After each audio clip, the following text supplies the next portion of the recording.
どうぞ。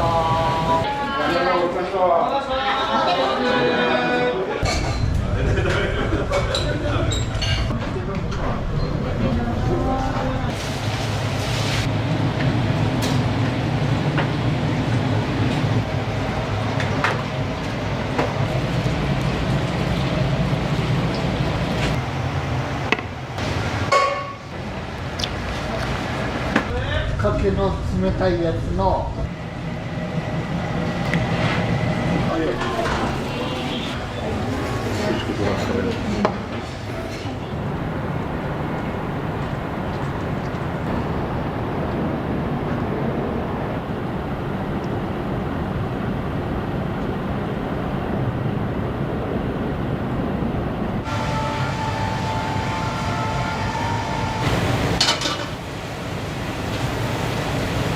基本はこっち高速側来る方か、まあ、ここの裏側から来る方かみたいな感じで、高速側が来る方の方やったらトラックの運転手とか多いですね。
海場が近かったんで、まあ、結構戻ってきたんですけど、まあ、徳光やっと今からって感じです。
でこれがもう香川のところで作っとるやつなんですごい美味しいです。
基本は常連さんとかサラリーマンとか会社員の方っていう形ですね。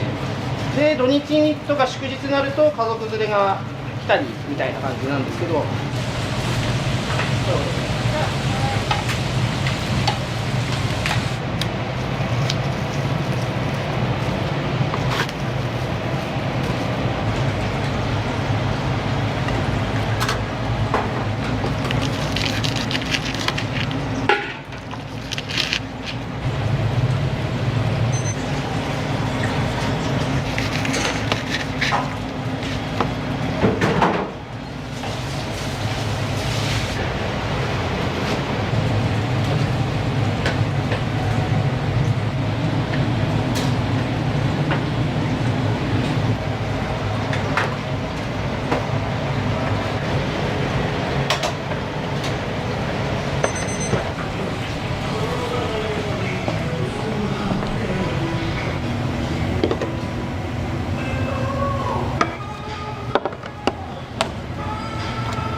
これ1日漬け込んだらすごい美味しくできます。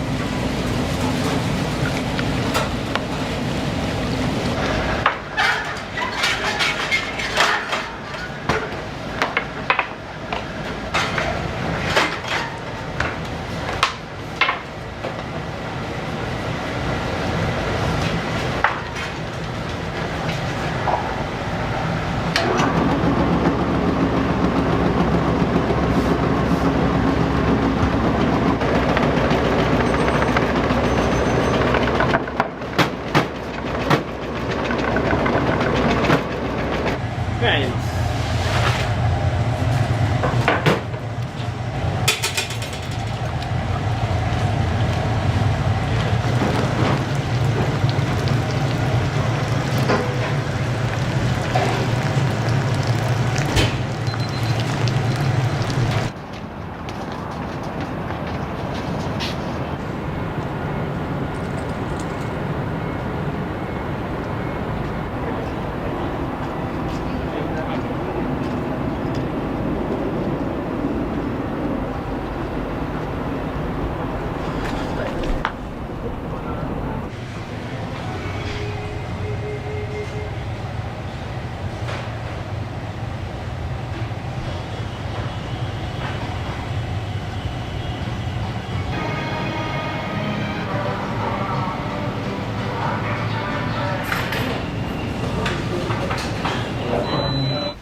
はい、ごゆっくりどうぞ。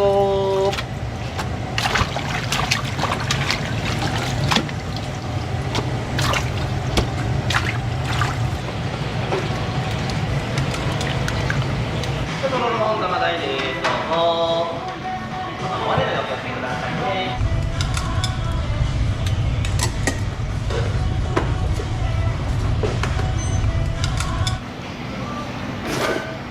美味しいですね。せんでよろしいですか。はい、1野菜入れます。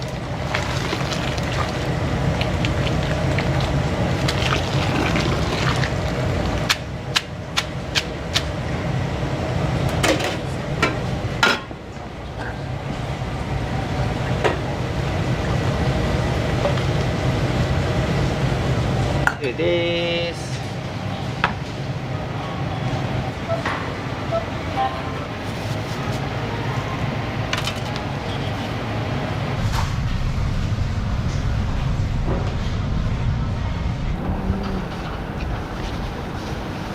フードの中で肉中入ります。はい。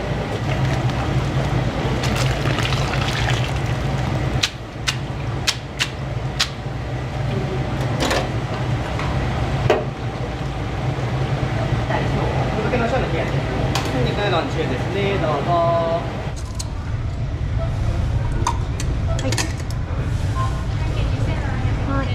揚げ物は鶏天とイカとゲソが結構ベースで出ますね。あとちくわとが出ますね。梅おろしです。どうぞ。こちらもどうぞ。です。どうぞ。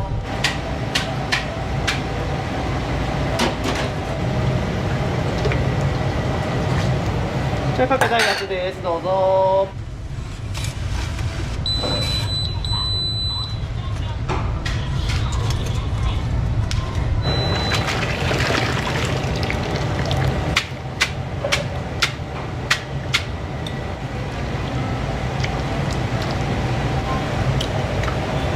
こちら温玉大です。どうぞ。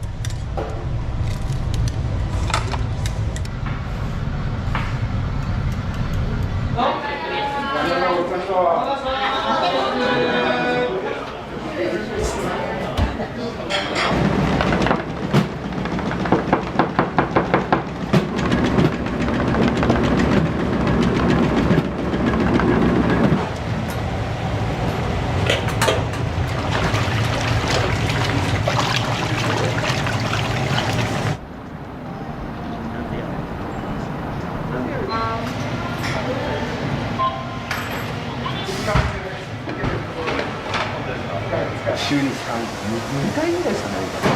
トラックの運転手なんで、青森から D 持つんで、あ、そうやってくるんで僕うどん結構好きなんで、年間多分200杯ぐらいそこそこ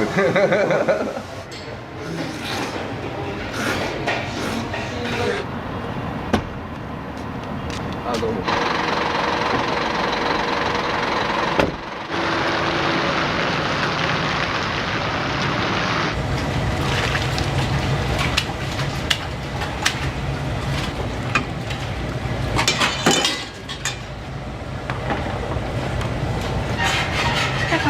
ショート中ですね。お出汁レジでお受け取りください。ご注意どうぞ。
肉温玉小です。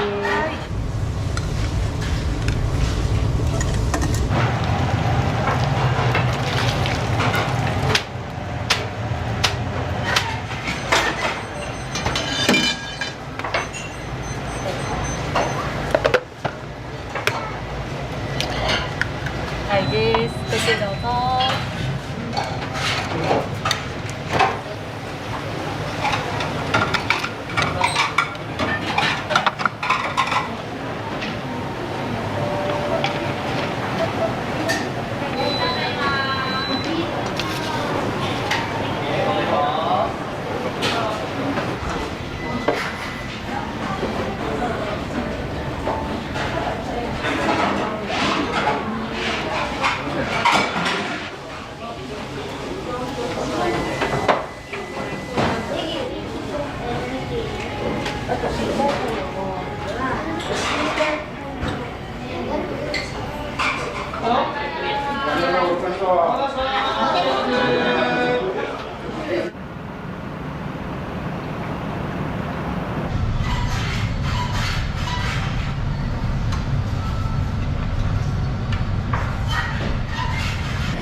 かけの冷たいやつの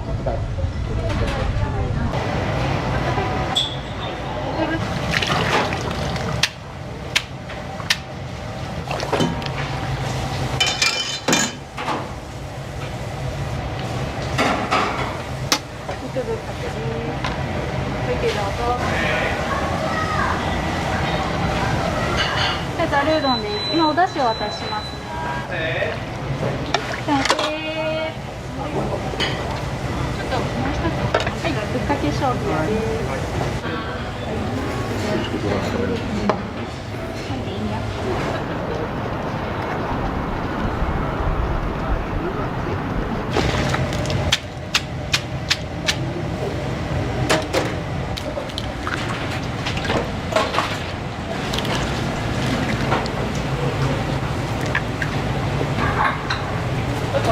あとですどうぞ。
温玉特大です。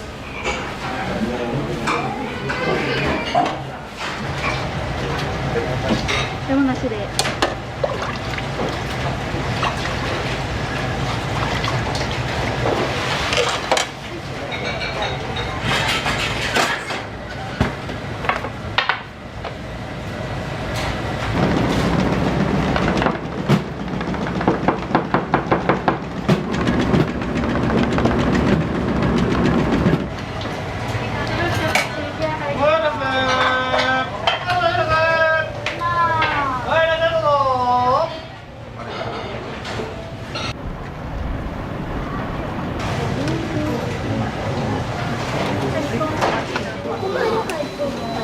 バターじゃん。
ゆっくりどうぞ。かけうどん小です。ゆっくりどうぞ。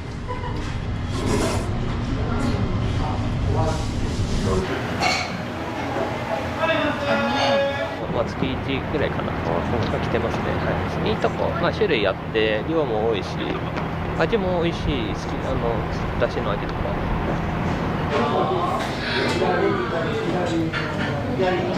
カレーうどん大で。はい、カレーうどん大でございます。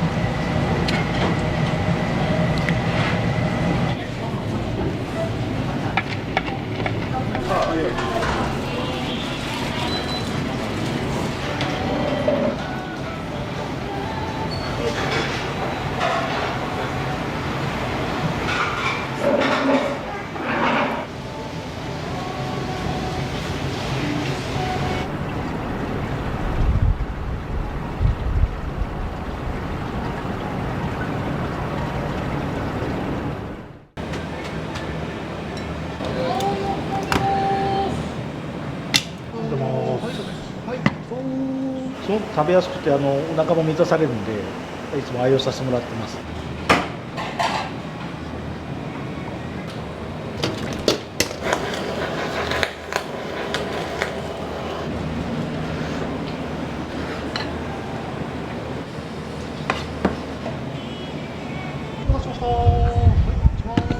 まあ、結構量もあって美味しくて、豚が特にホロホロなので野菜も量あるし。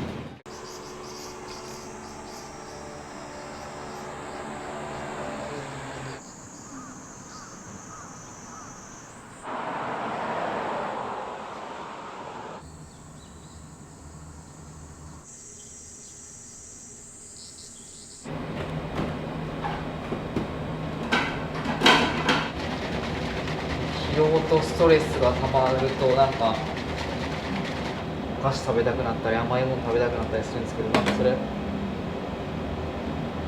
タンパク質不足らしくて、よいしょ、3時間とか炊かなきゃいけないんで、これがまず最初ですね。炊き上がったら一晩、短くても半日とかは一応つけるんで、これまあ明日になりますね。二郎系って豚骨も後で入れてスープ作るんですけど、豚バラはどっちかっていうと、まあ、もちろんそのメインの具材にもなるんですけど、この肉の出汁なんですよね。なんで豚肉はそのケチれないんで、もう豚肉めちゃくちゃ上がってるんで、ラーメン屋で勤めてたんで、その作ったりなんだりの基礎はある程度あったんで、たくさん食べるの好きで、こう痩せの大食いなもんで、たくさん食べるそういうラーメンやりたい時にね、まあ二郎系行ってみて、ああこういうラーメンやってみたいなと思って、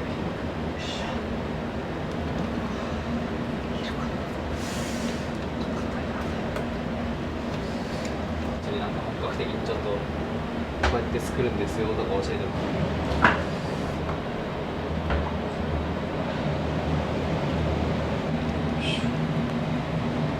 豚骨で取った出汁に最後豚バラからのめちゃくちゃ出汁が出るんで、豚バラの旨味をこうスープに入れていく。これ見られたらやめとこうかなと思いますけど。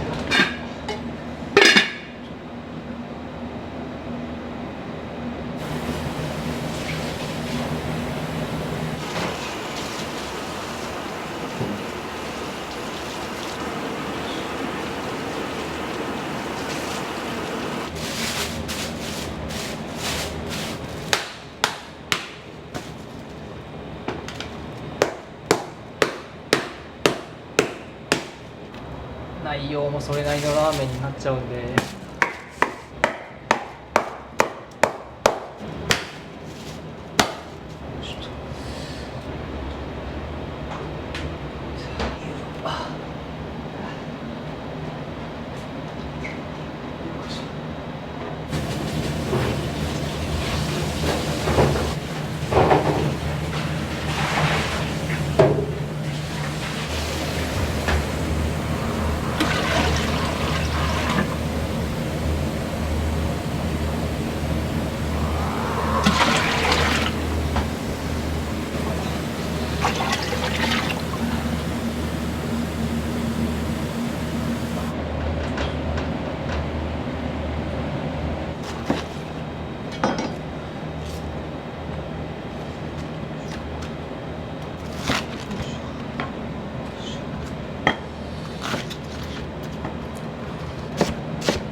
10年ちょっとぐらいですかね、お世話になって、でも、で、コロナ来て、そこで、まあちょっともう自分の人生やっぱどうなるかわからないなと思って、あの時に、本当になんか、コロナ禍で開業するというのはむちゃくちゃ無謀だ。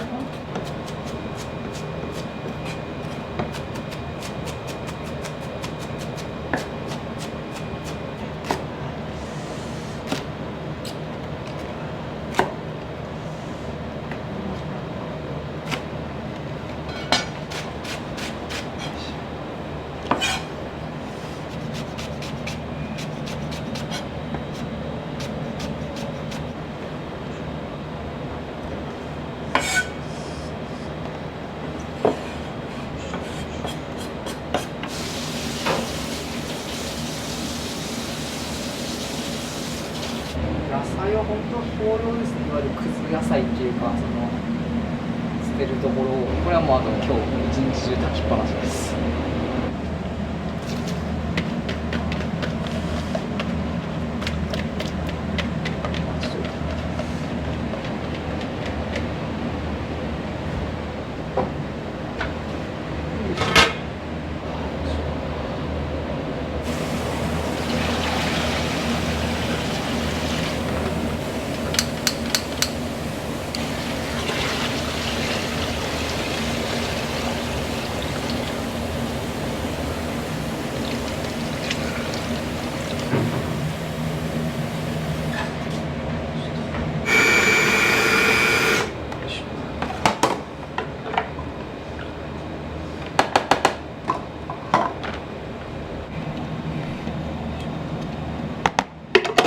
前日ぐらいには一応すっておきたい。このあんまり早くすりすぎても色変わっちゃうんであれなんで。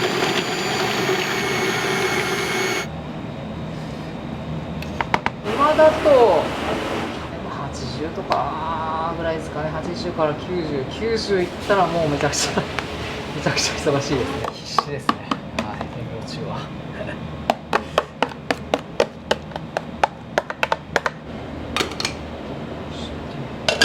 また薄めて加熱してこれでチャーシューを温めていくっていう。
全部ひらがなにしたのはとりあえず誰か見てもラーメン屋だなあそこって分かるってなるようにとりあえず全部あえてひらがなにはしたんですけど、光は妻と子供たちからちょっとずつ字を取ってっていう感じですね。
ーで混ぜてあげることによってそのもうトロトロに一体化するといいますか、はい、コトコトこっちで炊くんですけど、最終的にその一人で体調崩したら困るっていうんで気張ってる部分もあると思うんですけど、風は全然ひかないのと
すごく食べやすくてお腹も満たされるんでいつも愛用させてもらってます。はい、味もこってりしてて昼からのエネルギーになりそうな感じなので、それでたまにお邪魔してます。はい。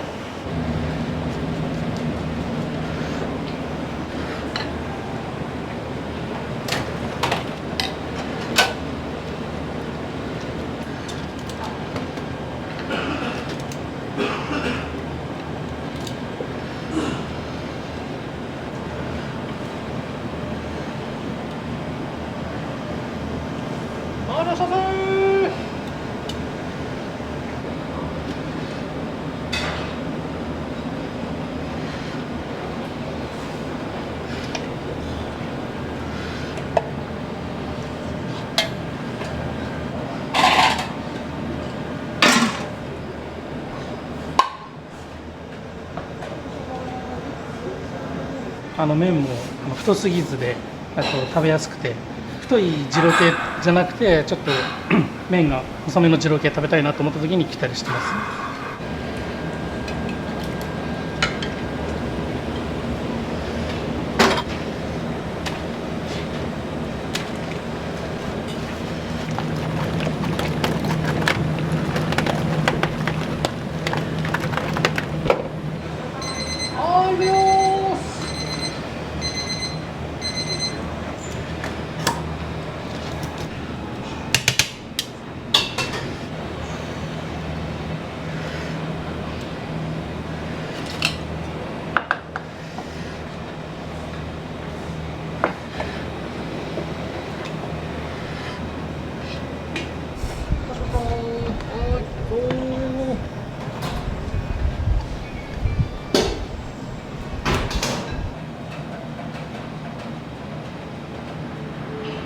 結構量もあって美味しくて、豚が特にホロホロなので野菜も量あるし、結構役に立ってます。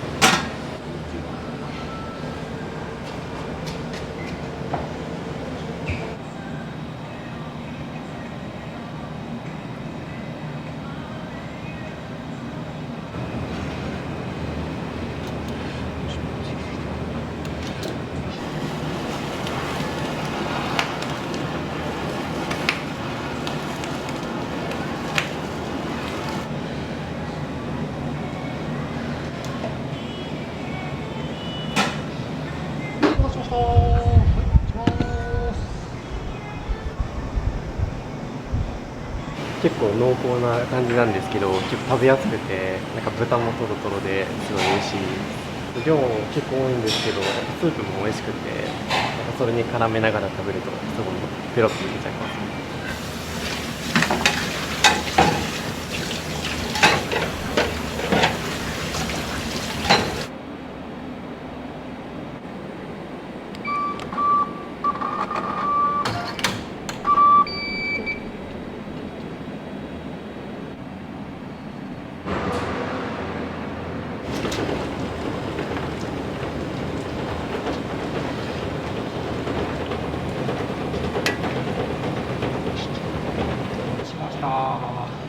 はい、ゆっくりどうぞ。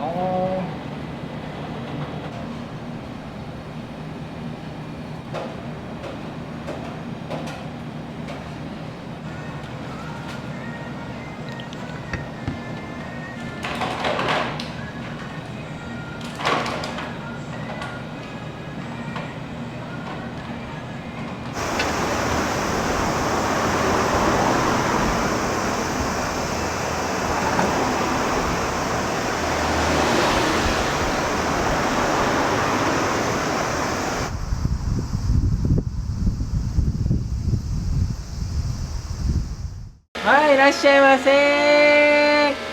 お米代と電気代だけで月10万円の支払いが増えてるんですよ。あまりにも上がりすぎよ。里山街道が通行止めになったりするんで、お客客さん全然来ない、百数十万円の赤字食らっちゃいましたね。能登の大変さはもう重々近くなんで聞いてるんでね、命あるだけ喜ばんなんて、建物とか元気なんで、こうやって仕事できることは喜ばんなんと思います。政治家の皆さん、自分の懐ぐらいばっかり考えないで国民のこと考えてください。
予定通りに行くと順調に来れた。めっちゃくちゃ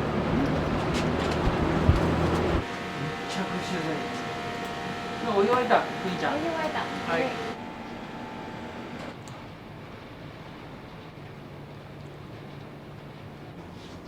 2つ使うとここ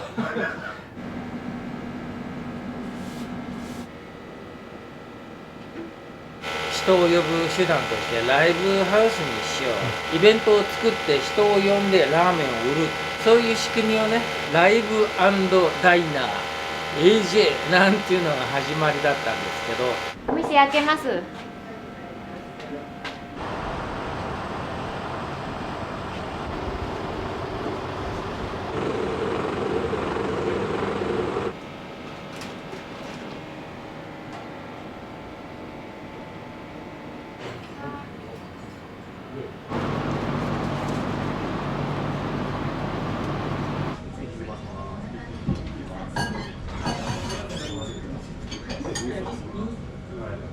富士の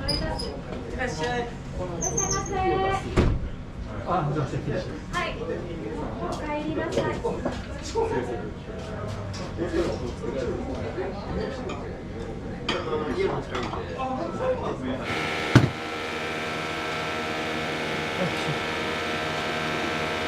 3番目の弟子です。妖怪地点がこの前取材していただいた1番で、津端が2番で、彼女はさあどこでやるでしょう。聞いた。ベトナムですね。うん、うまくいくといいね。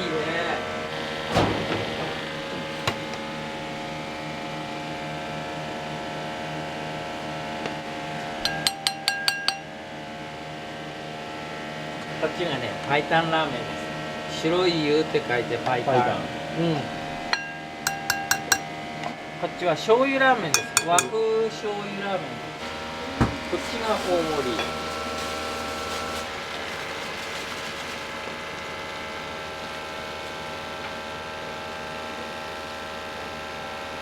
で、気をつけてよ。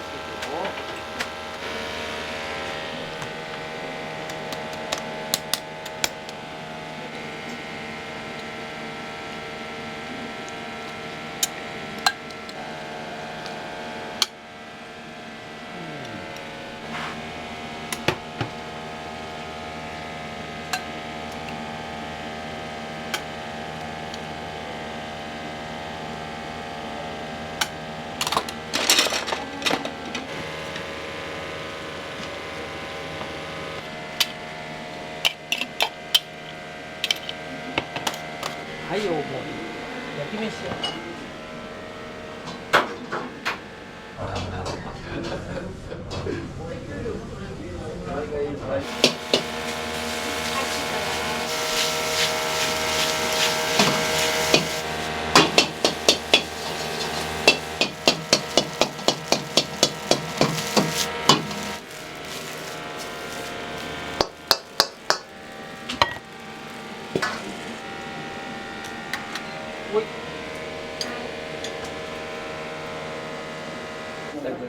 世渡り上手。いやいやいやいやありがとうございます。まあ自分現場のトラック乗ってるんですけど、やっぱ能登方面で仕事して帰ってくるとき、もし、まあ、その日弁当なかったらもう AJ さん確定ですねってぐらい美味しいです。パイタンとほんでミニ焼き飯。俺やっぱここマスター好きやし、マスター気さくやし、お米代と電気代だけで月10万円の支払いが増えてるんです。それに他の細々のも入れるともう10万プラスみたいなことを考えたら月に20万くらいね収入減ってるわけじゃないですか。利益が年間にするともう240万円だよ。支払いしに行くとおかしいな、なぜないんだろうとかって思ってね、もう政治の話はしたくないけど頼むよ本当にお願いします。ぜひ政治家の皆さん、自分の懐ぐらいばっかり考えないで国民のこと考えてください。可愛いこと。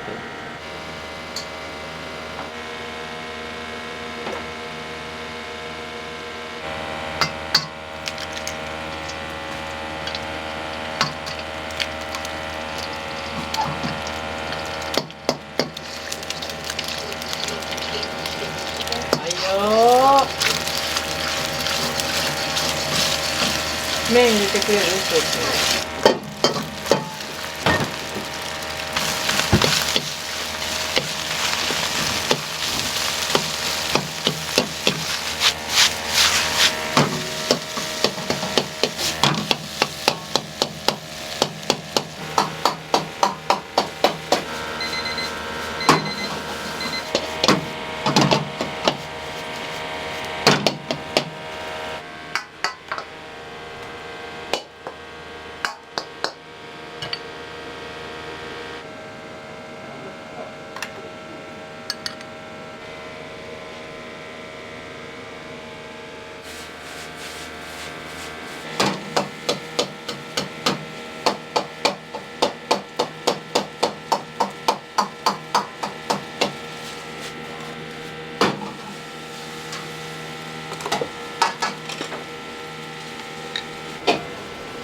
はい、いらっしゃいませ。毎週東京帰ってたんですよ、ダンスのオケ。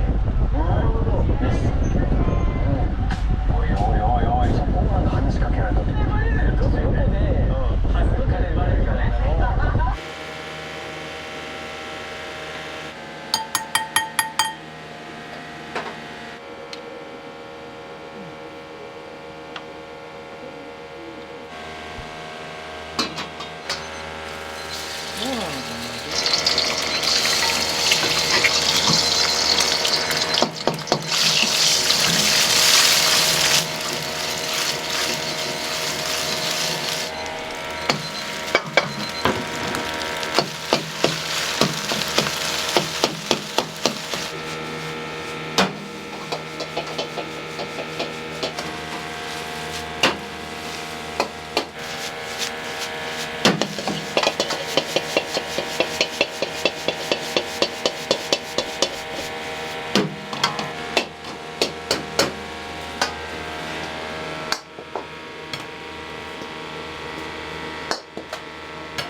担々麺ですか？担々麺です。はい美味しい醤油。お待たせしました。担々麺どうぞ。ありがとう。はい。い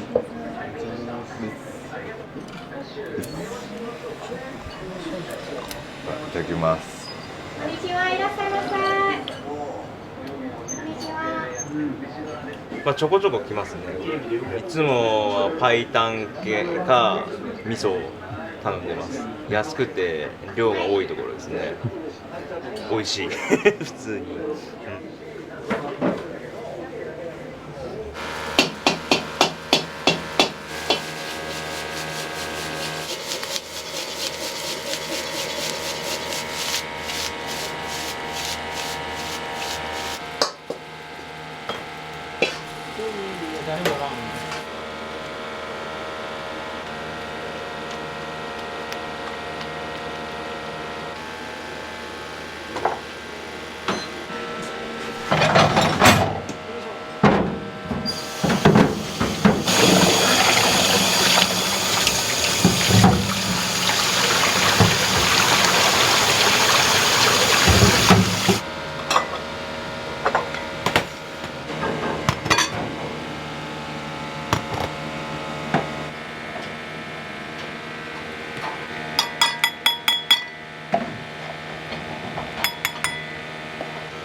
はい。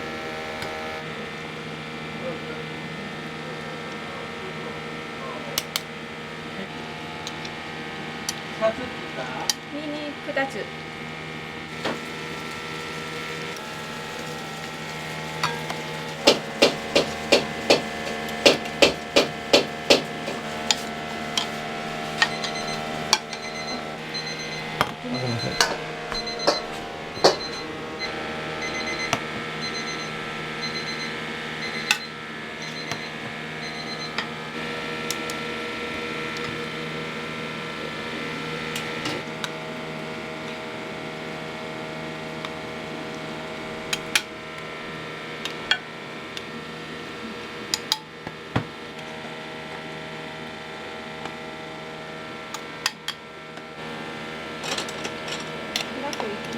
はい。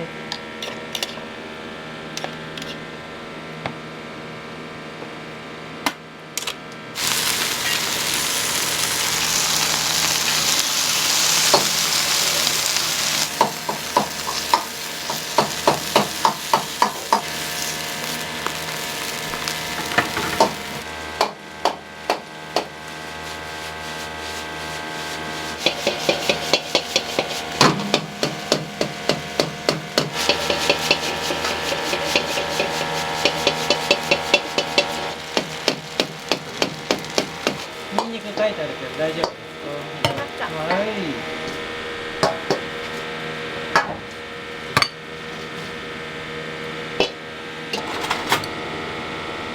ほい。はい、お願いします。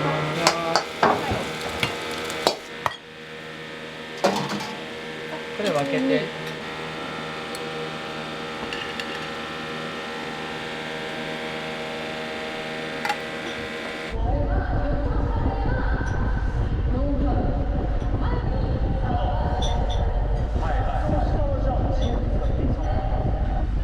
基本的なルールを覚えたところで練習開始。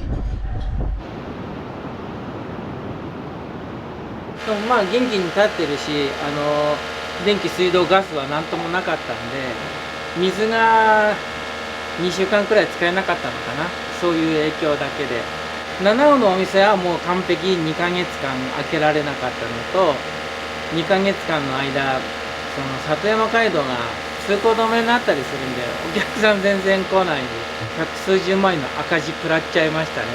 人件費と家賃とね払ってから、単純に収入ないけど支払いだけ、電車商業なんで1月の売り上げがゼロのところ持ってきて12月分の支払いがまるっきり来るんでね、結局そういうことだね。痛い目にあったわ。建物とか元気なんで、こうやって仕事できることは喜ばんなんと思います。能登の大変さはもう重々近くなんで聞いてるんでね、だから命あるだけ喜ばんなんて思わないと罰当たるね。うん。うちはもうメニュー見てもらったら分かるけども、なんかもうあらゆるもん出してる。チャーシューの丼っていう意味です。要はミックス丼です。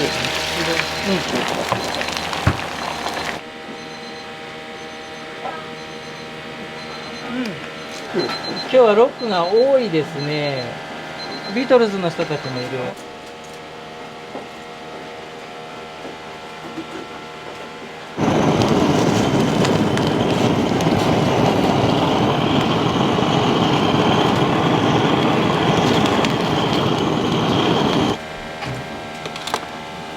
ミニ丼どうぞ。お待たせしました。ミニうわ鶏丼です。ありがとうございます。待って、ありがとうございます。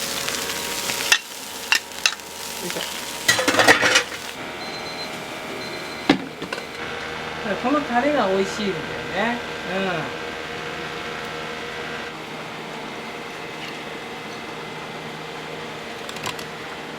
後で言われないようにフォローして様子見よう。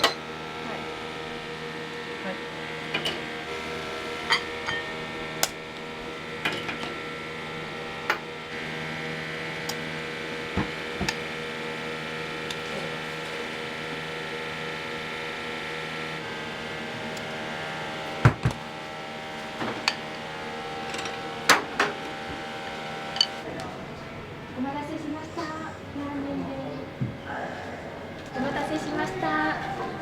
ブラックどうぞ。ありがとうございます。そう。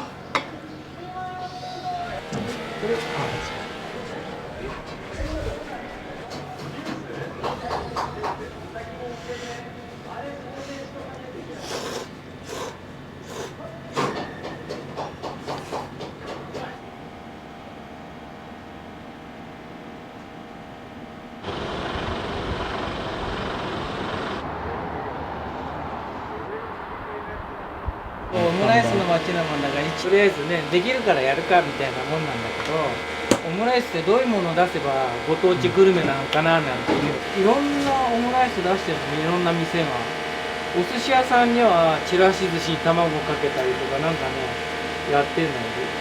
それを焼き飯使います。で味濃いんでご飯足します。でケチャップあ緊張するよね、やっぱり映像に撮られてると仕方ない。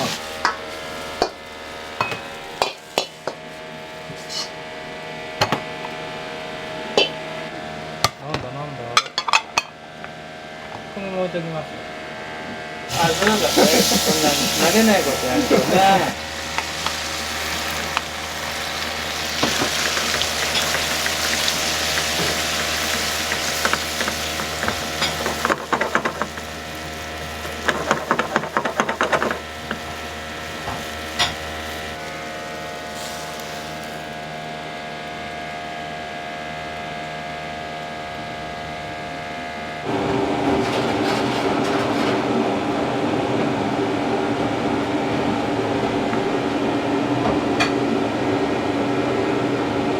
お待たせ。どうぞ。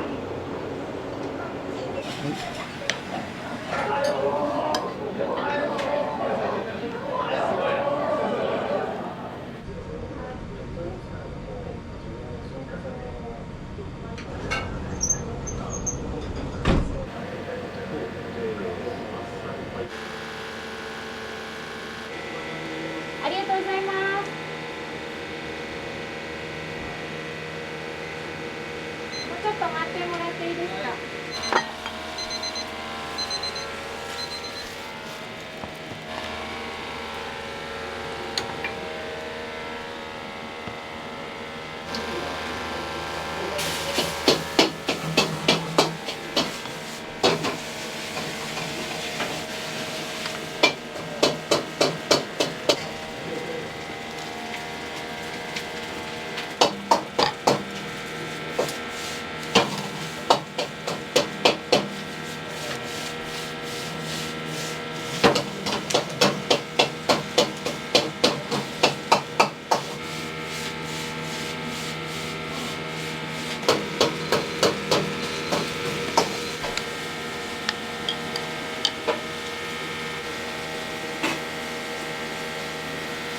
あっさりパイタンです。はい。はい、どうも。はい、ありがとう。はい。担々麺です。ありがとうございます。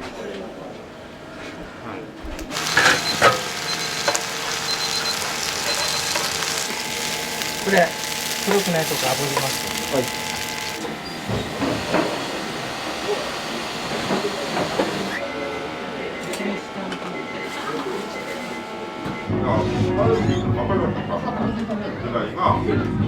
つけ麺だよ。今一生懸命やってるんで、横から金取ってる。一番。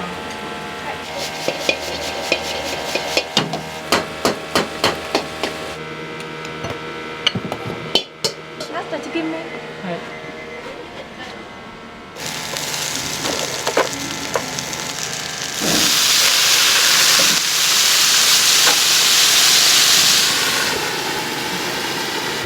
55時間1位です。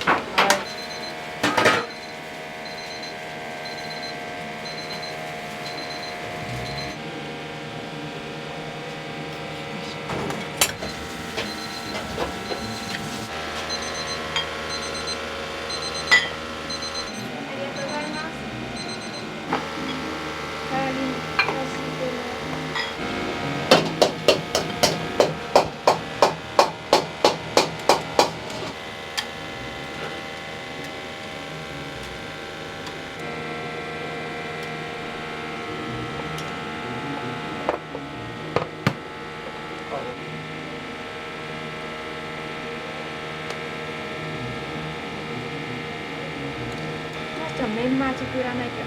メンマ？はい。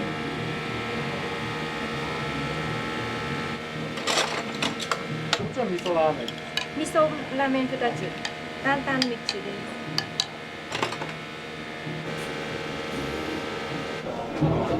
味噌です。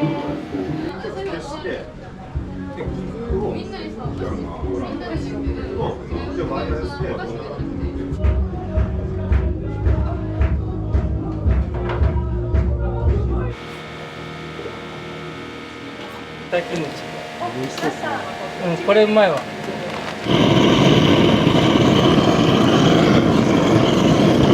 れはついついね、マヨネーズとあえてね。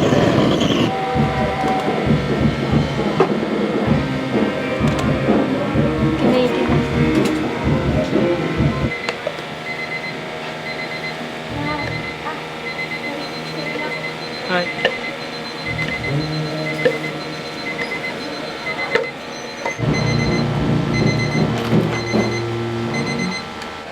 もう八番ラーメンの塩バターが大好きで、美味しいですよね。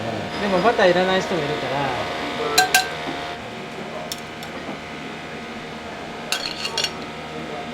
ちっちゃいから。ありがとう。嬉しい悲鳴ですけど、うん、そうだね。まあ明日バイトにね、昨日ね。これって頑張ればいいっていう問題じゃなくてやっちまったぜ。ブラック。よいしょ、バターたっぷり。まずやりま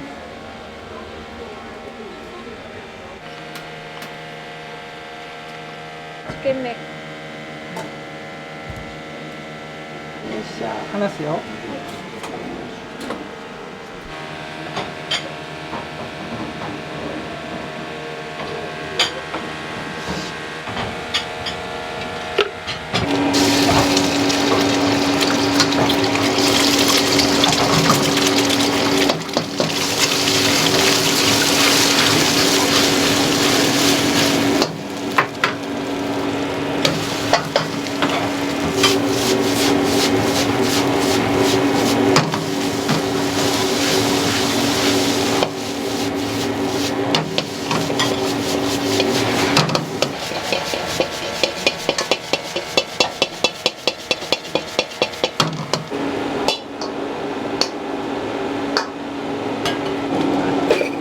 丼が熱かった。洗ったばっかりでめっちゃ熱い。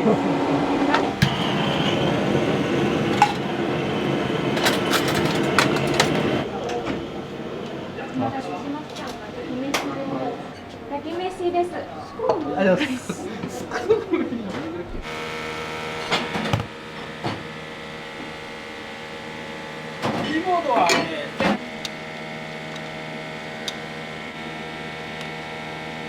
紛れ込んでたらしょっぱーってなる当たるんだけど。YouTube に移りたくてここ来たんですか？お待たせしました。ブラックニンニク。パイタンメンマー抜き。はい、ありがとうございます。ブラック。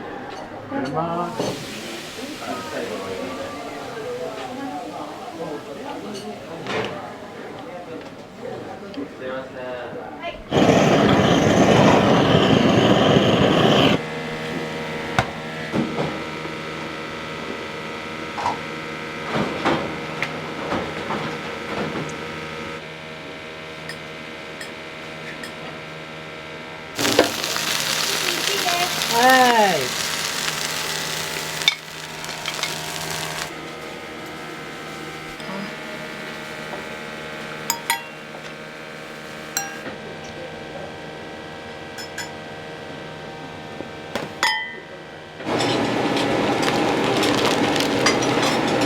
ちょっとね、ブラックと匂い嗅がないと分かんないね。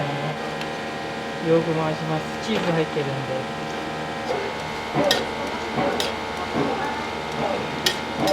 油ラーメ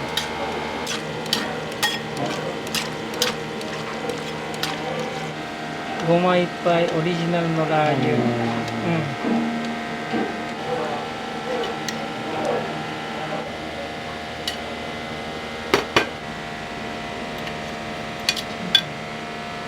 大人もいる。結構。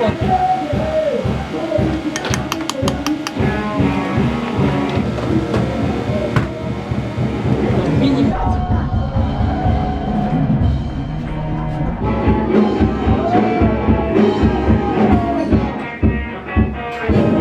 お待たせしました。ブラックどうぞ。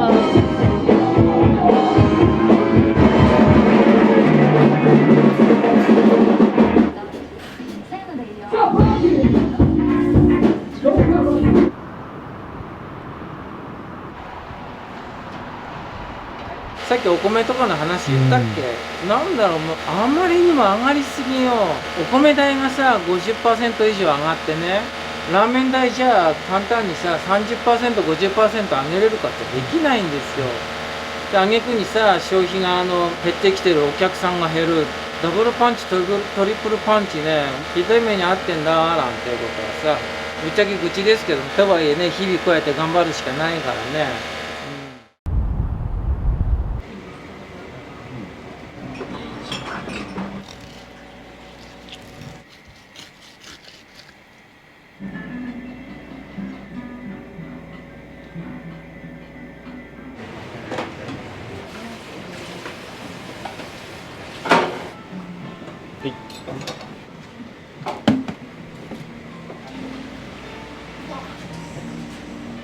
こちら能登寒ぶり、アジのお刺身とアジのたたき。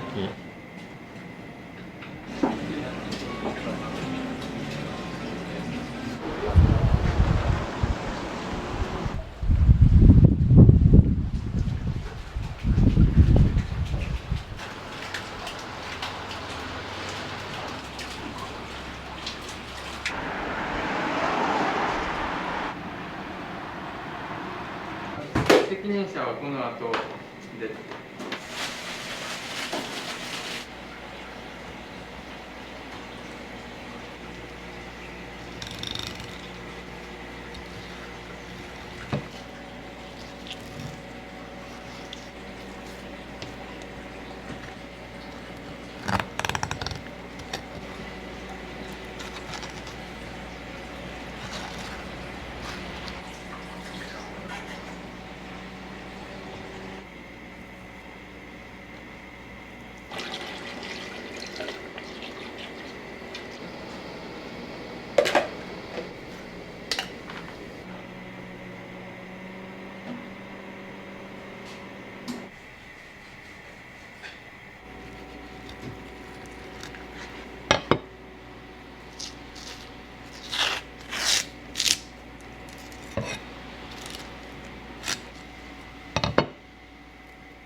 海鮮丼が味噌汁じゃなくて。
宇和島で働いてたんですけど、自宅も実家も全壊しまして、で一時期嫁さんの実家に避難してたんですけど、そこを今度水害で、それで金沢に出てきてここ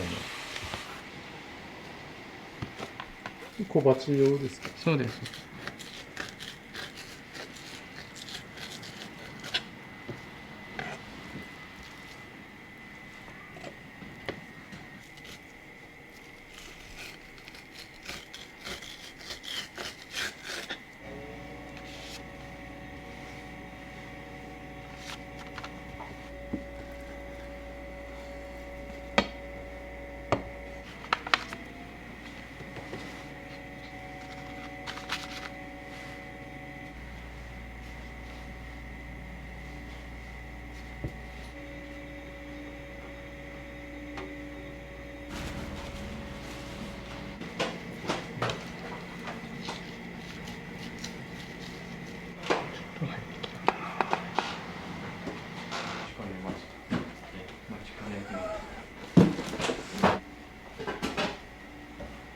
マイゲンってもともとこっちの方言で美味しいんだよみたいな感じで言われることが多いんですけど、それそのまんま使おうよってオーナーと話しててそうなりました。こ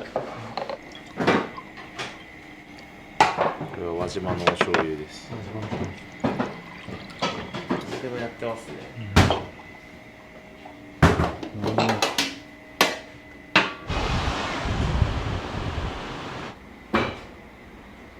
まあもともと石川イコール海鮮みたいなイメージがあって、観光の方とかもいずれは来てくれるかな。ただ序盤はあんまり混んだろうなと思ってたんですけど、思いのほかお昼から地元の方にすごい来てもらえて、で土日は観光の方もちょこちょこと来ていただけるんで、思ったよりこう来ていただけてる感はありますね。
全然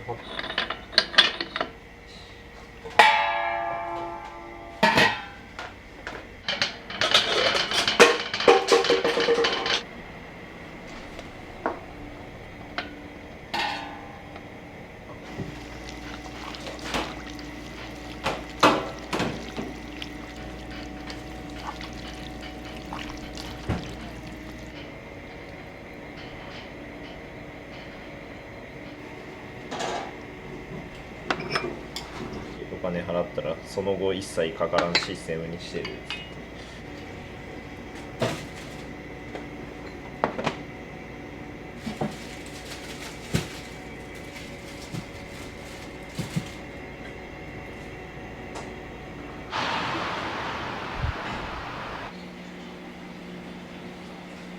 石が気づいたら手切れとって。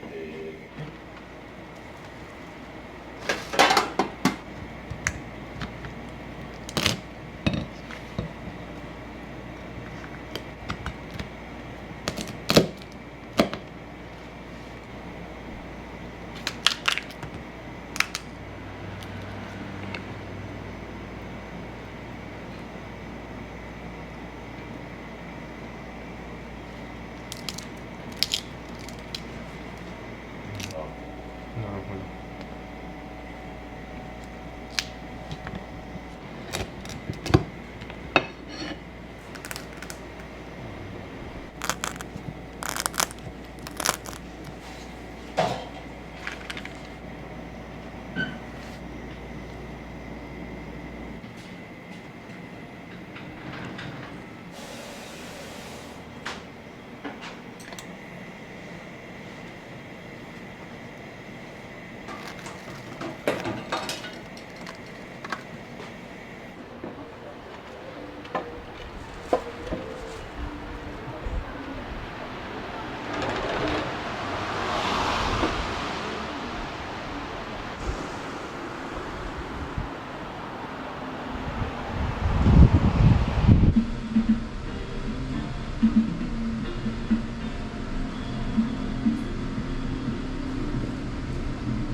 ありがとうございます。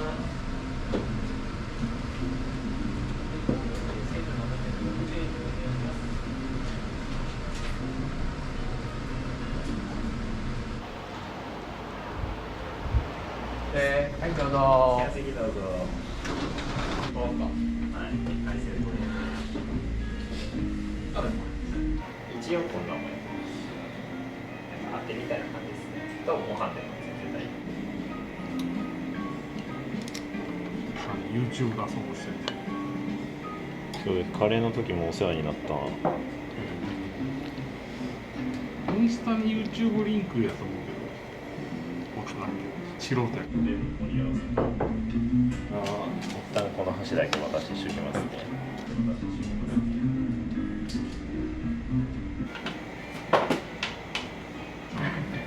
みんなに言われるんですよ。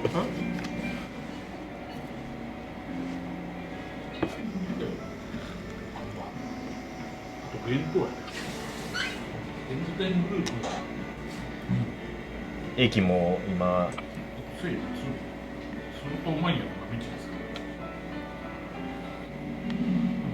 何が終わりしたおのおの忙しそうです。普通の焼肉屋で一番コスパがいいと思う。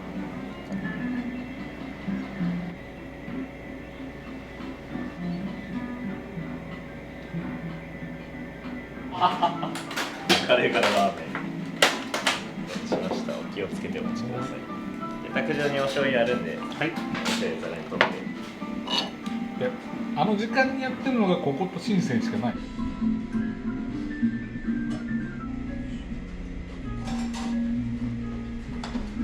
っとご飯少なめですね。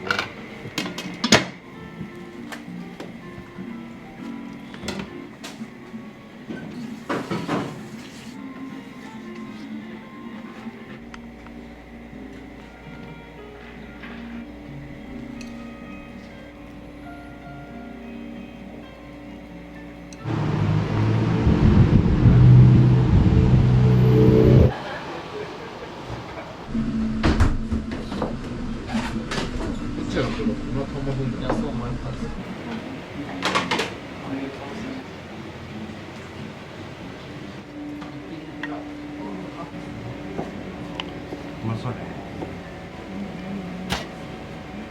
り大根もですね。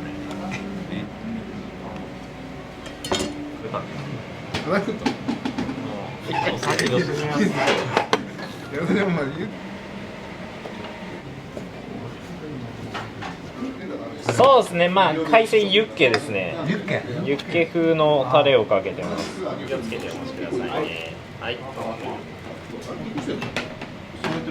とうございます。どこもめっちゃ通ってました。い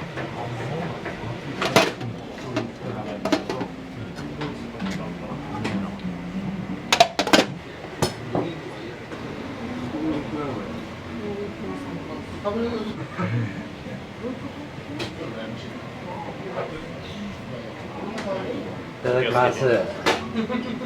卓上にお醤油あるので、お醤油皿に取ってお召し上がりください。これいやもうはい、本当また来ますよ。はい、ありがとうございます。またお願いします。どうも。ゆで卵もついてるね。本当や。笑いもまち。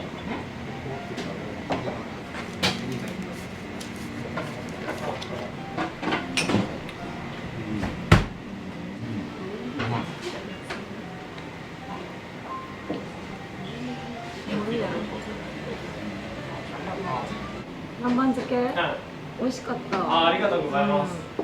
他のもの邪魔しないようになるべくあっさりめにつけてます。すごい美味しかった。ありがとうございます。そう。はい、ありがとうございます。またお願いします。お気をつけて。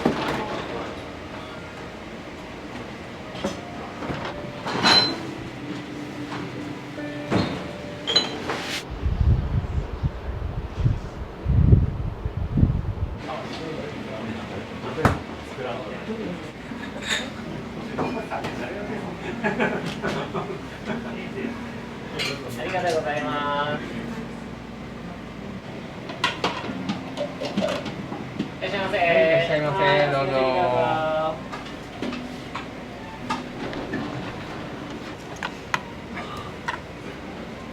お、甘え、生の甘え。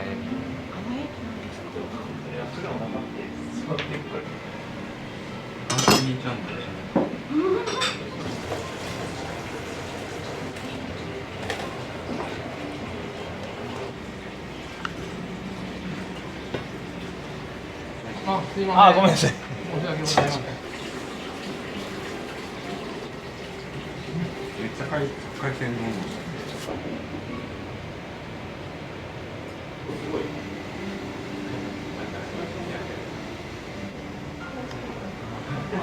来ました。ち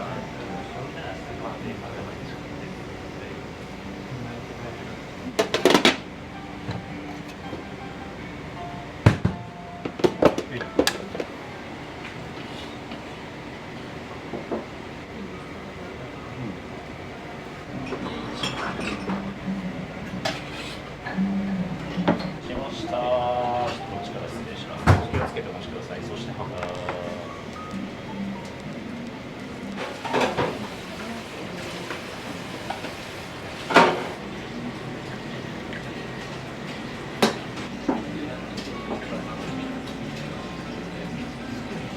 れ加賀の方のお酒です。石川県の南の方ですね。こちら能登寒ぶり、アジのお刺身とアジのたたき、で生の甘エビとマグロになります。はい、いらっしゃいませ。はい、いらっしゃいませ。これが加賀のですね。めちゃくちゃ美味しいですね。薄くない、全然薄くないです。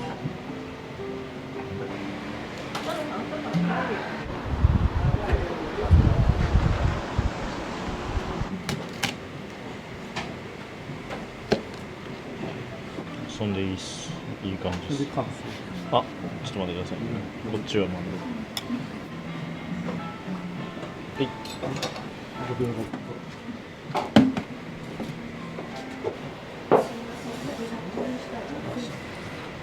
はい、いらっしゃいませ。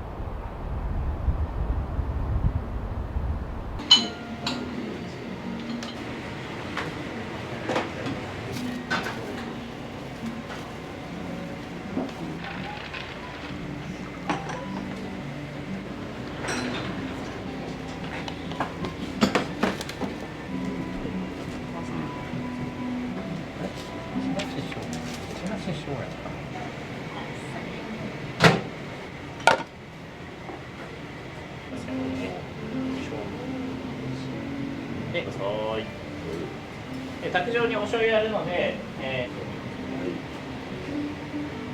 よいしょ、失礼します。で、マジです。お気をつけてお待ちくださいね。ほい。まっすぐ行って左側にあります。はい。失礼します。お気をつけてお待ちくださいね。はい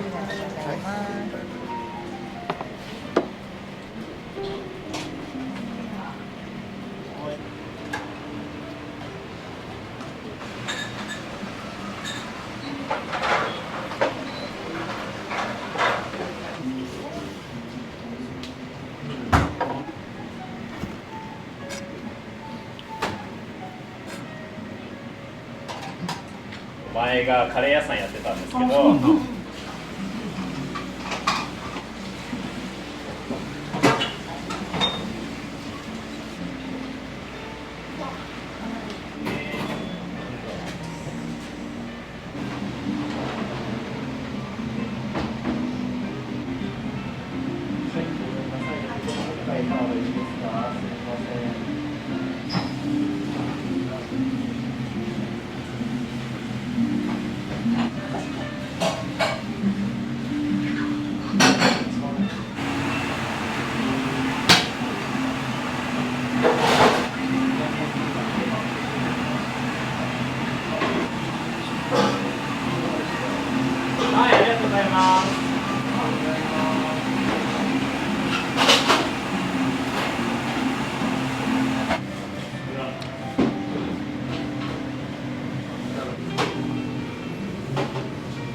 情熱を持って唐揚げを揚げ揚げ揚げ。お願いいたします。お願いします。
唐揚げ弁当4個。はい、お味どうされますか？合盛り。合盛りで。はい、ご飯の量選んでます。メガネ。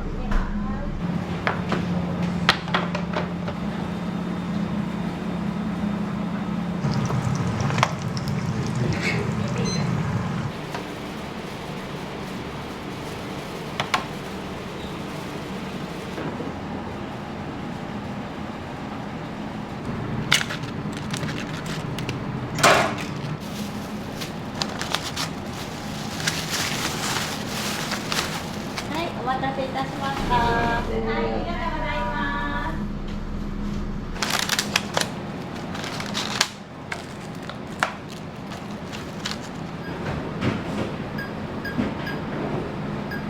なかなか美味しいですよ。私はいつも塩を頼んでるんだけどね。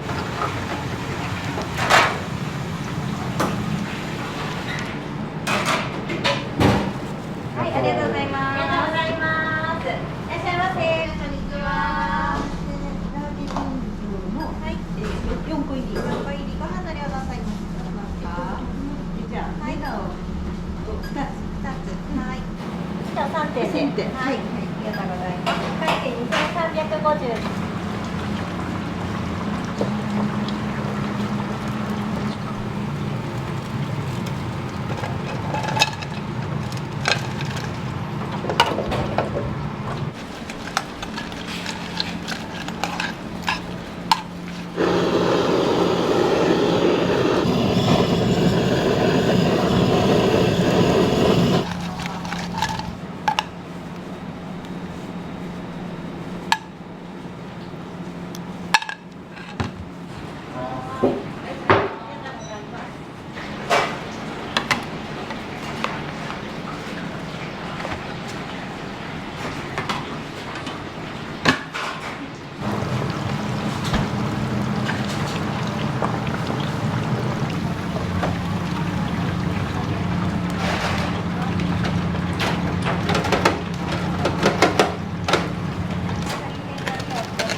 お待ちください。ありがとうございます。ありがとうございます。はい。4個入りでよかったですか？はい。ご飯の量はどうぞ。はい。卵スープあるんでよかったら、はい、ご利用ください。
上がります。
お待ちしておりました。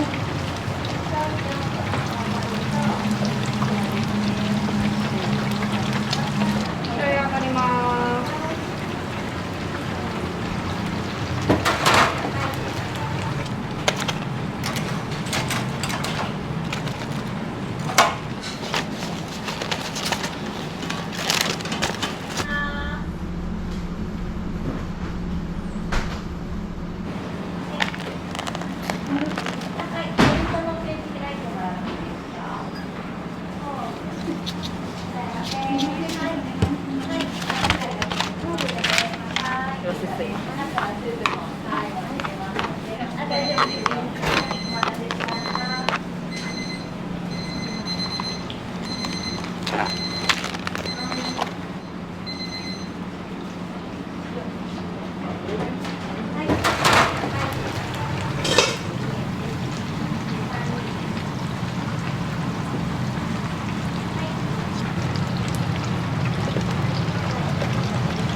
らのせい、こんにちは。少々お待ちください。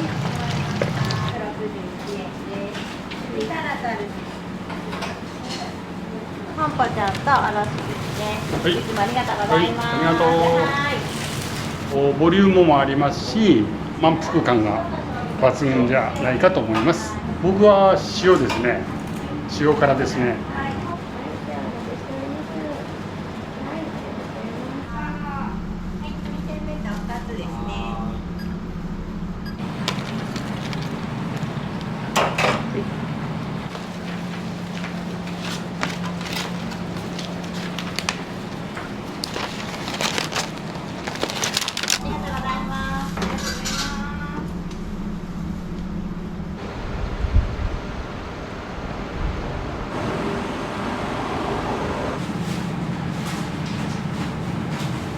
出しました。お箸何膳？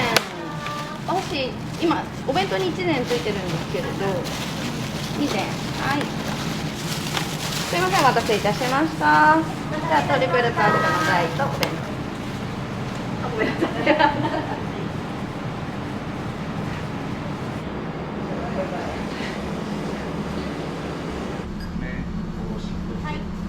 ご飯の量どうされますか？紙で、はい。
ありがとうございます。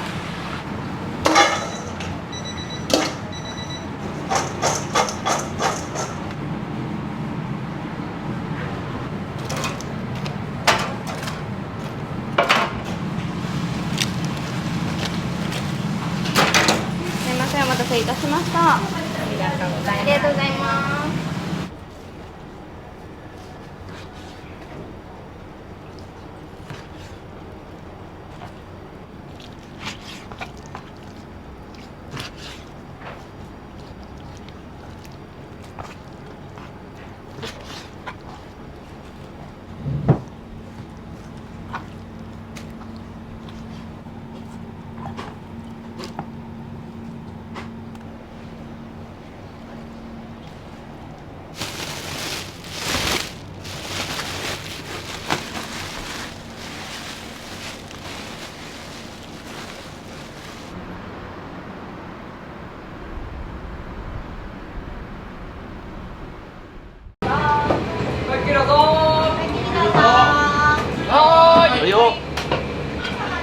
はい、いらっしゃいませ。位置お揃いです。はい、お願いします。下町中華そばでスープがドロッとしてて細麺にすごい絡んで美味しかったです。すごい濃厚でなんかこんなラーメン初めて食べましたね。ありがとうございました。ありがとうございました。ありがとうございま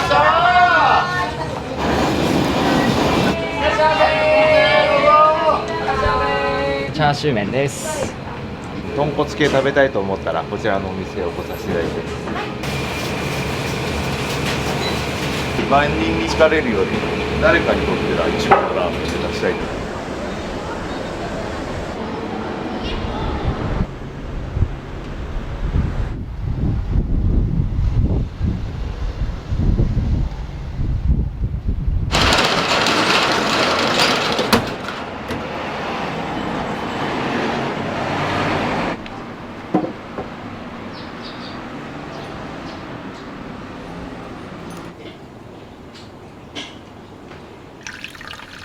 豚骨の汁気をします。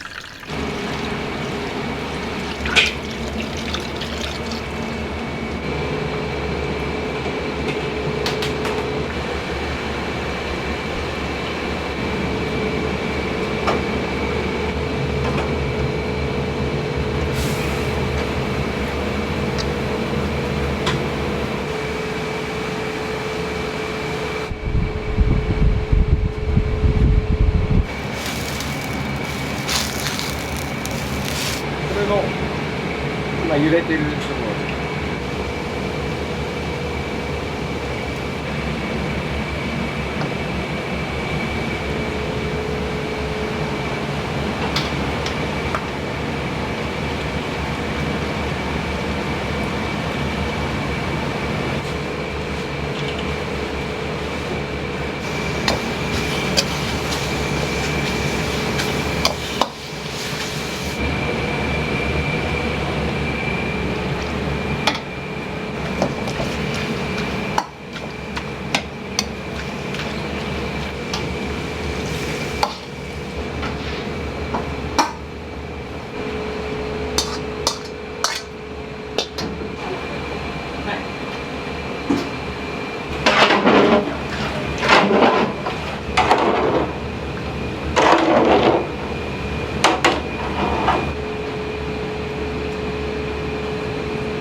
これでまた2日間。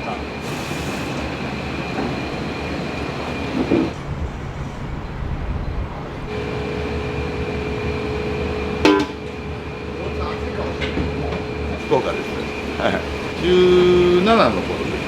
カナダは今はね観光お客さんがいっぱい来てるんですけど、オープンの時は全然人いない感じなんで、最初オープンやした時もずっと自分の納得した味できないからここで泊まってお金も全財産3本ぐらいしかなくてオープン両替なくなるやんと思ってたら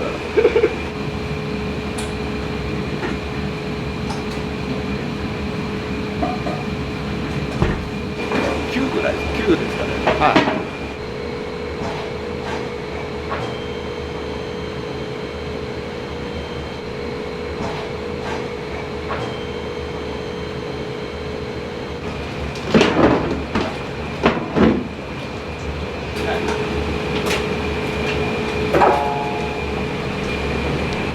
万人に好かれるより誰かにとっては一番のラーメンを出したいじゃないですか。これがね本当にこういう脳みそが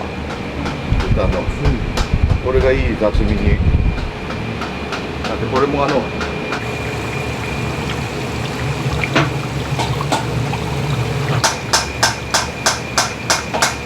かねずーっと継ぎ足しなんで熟成してるんですよ。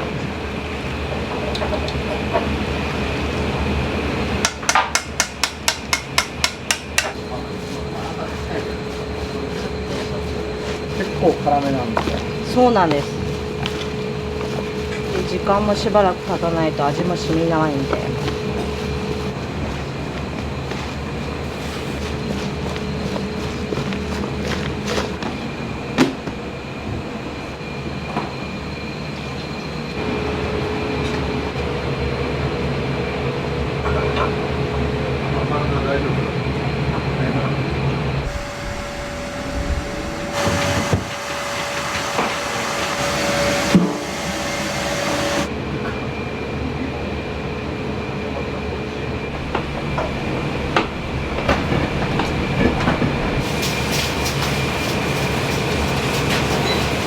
中まだ髄あるでしょこれ。髄っていう。これが旨味な。原子が浮いちゃうから。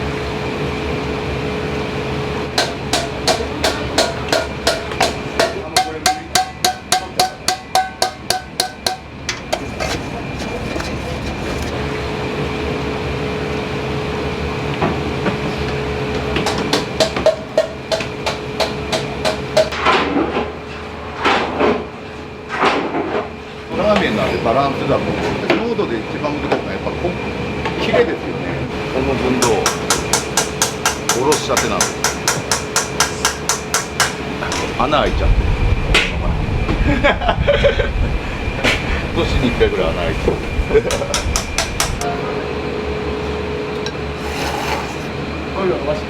はい。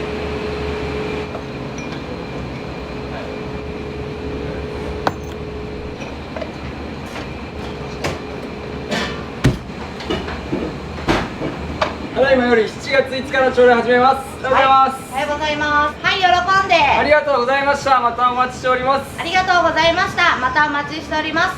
全力でお客様へ。全力でお客様へ。喜びと元気を与え続ける元となり。喜びと元気を与え続ける元となり。日本の文化であるラーメンを通じ。日本の文化であるラーメンを通じ。感動の輪を広げていく企業を目指します。感動の輪を広げていく企業を目指します。今日 YouTube 撮影あります。はい。名札 OK ですか？ OK です。はい。今日も一日よろしくお願いします。お願いします。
お揃いです。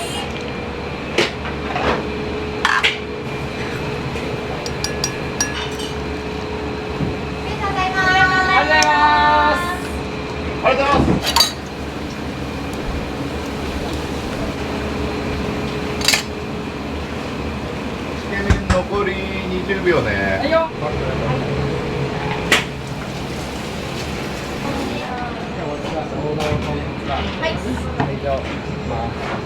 ごゆっくりどうぞ。週1ぐらいは確実毎週ぐらい、はい、いつもはまあ豚骨系ですね。中華そばか王道豚骨か、はい、癖になる美味しさっていうか、はい、来れば来るほど癖になってくるっていうのが魅力だと思います。はい。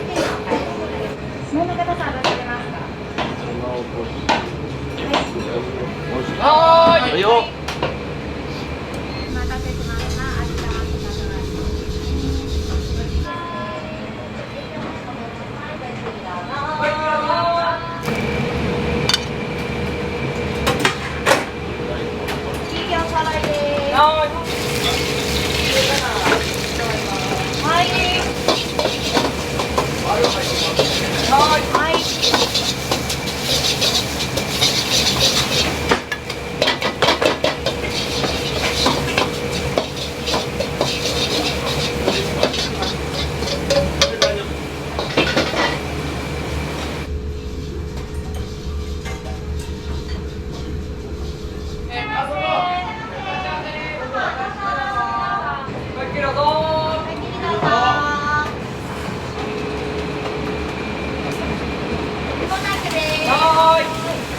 はい中玉肩お願いします。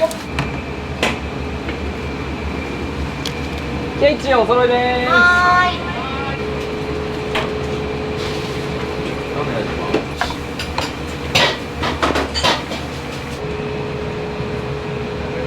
ありがとうございました。ありがとうございます。どうもありがとうございました。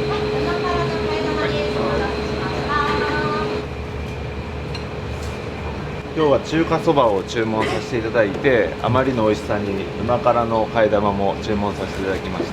豚骨系食べたいと思ったらこちらのお店を来させていただいてます。どうもありがとうございます。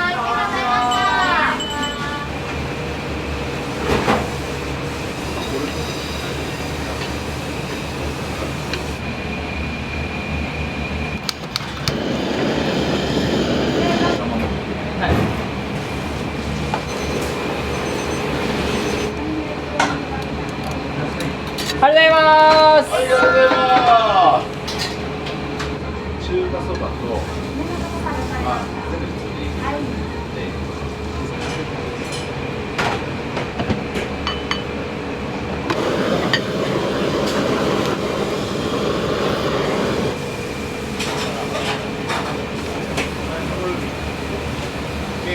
はいよ。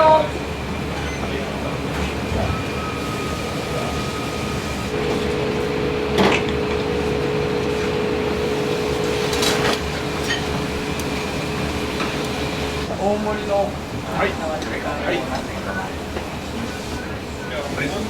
下町中華。お待たせしました。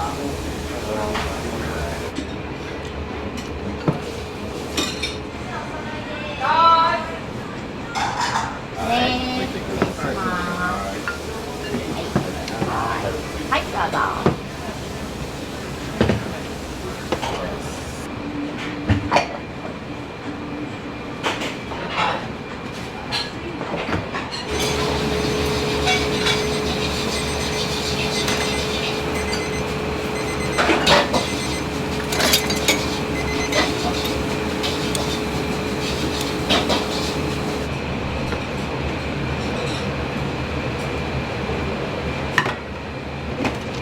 一お揃いです。はしました。下町中華そばです。ありがとうございます。中華そばです。一応お揃いで。はい。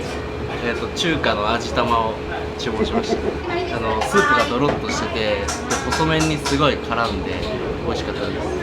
例えるならあんかけみたいな感じで、すごい濃厚で、なんかこんなラーメン初めて食べましたね。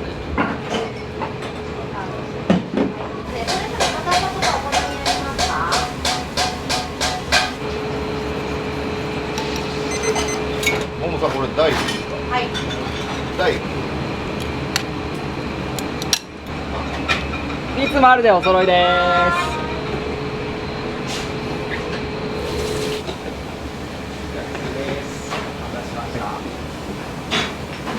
すみません、チャーハンですね。ごゆっくりどうぞ。ごゆっくりどうぞ。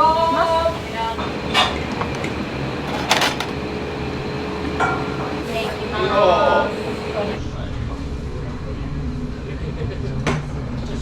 ありがとうございました。ありがとうございました。ありがとうございます。お待ちしてます。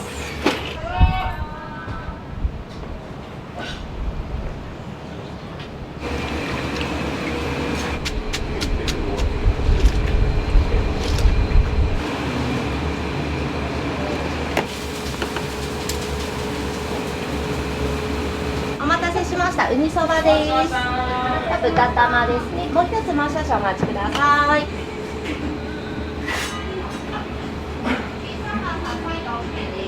移れますね。はい、ごゆっくりどうぞ。はいどうぞいらっしゃいませ。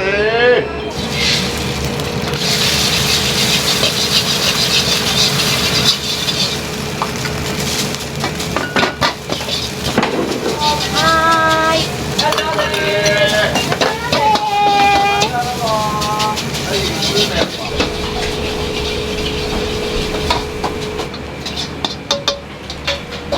中玉2丁、あ4丁。はい。丸と三角入ってます。はーい。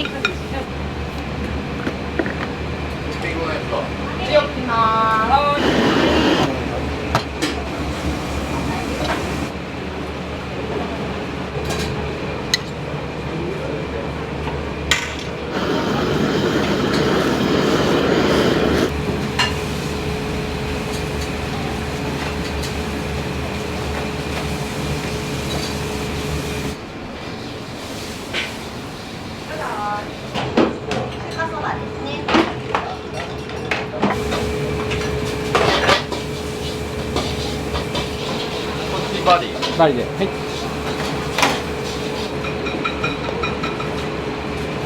ムーさんラーメン。はい、お願いします。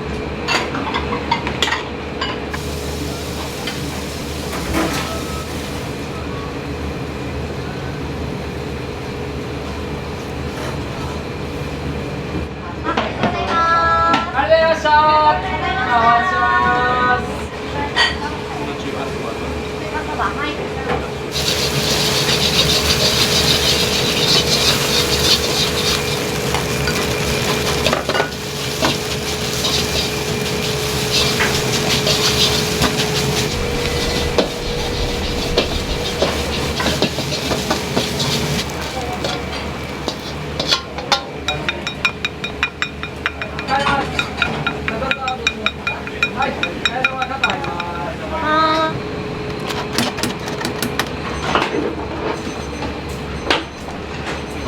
願いします。黄色の返し1杯です。これ 300cc。ごめんなさい。唐揚げセットですね。今ご飯お持ちします。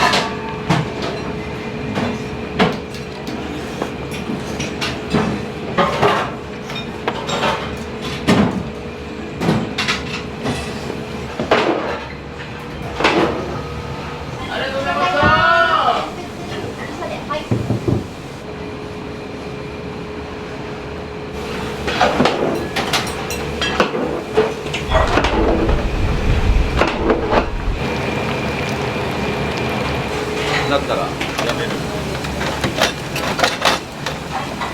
奥さんとあるよ。はい。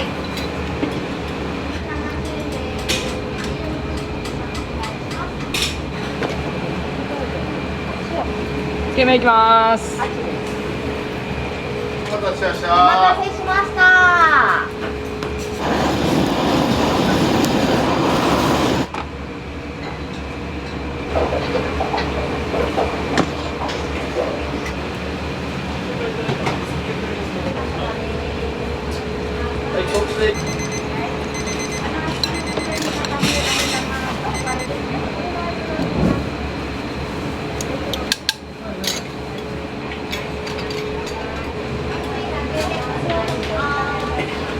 醤油の風味となんか濃厚の豚骨がすごい結構マッチしていて美味しくて、なんかこういう夏にとても合ってる感じがしてよかったですね。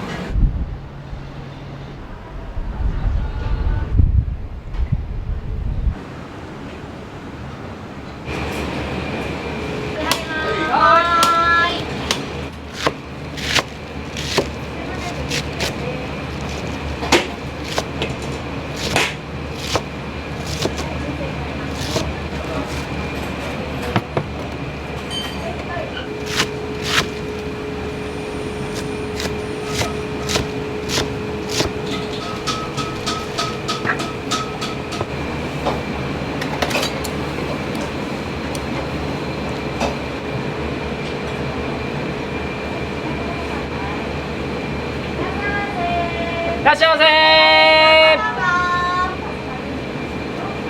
お待たせしました。チャーシュー麺です。いらっしゃいませ。カウンターどうぞ。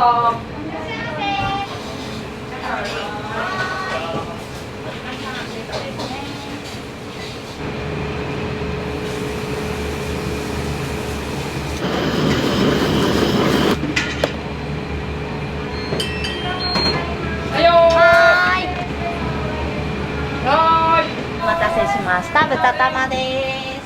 ごゆっくりどうぞ。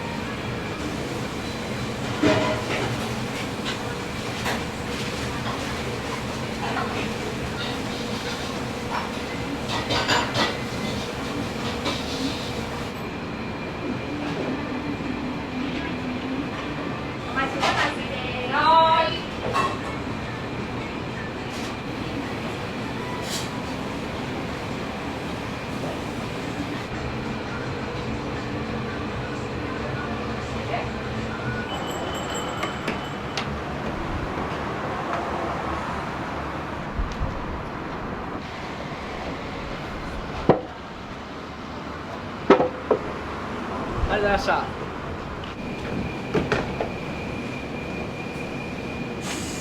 いただきます。ラーメンは丼を持ってここからこれで食べるとスープと一体感が生まれるっていうのを教わりました。これも修行かなと思って食べてます。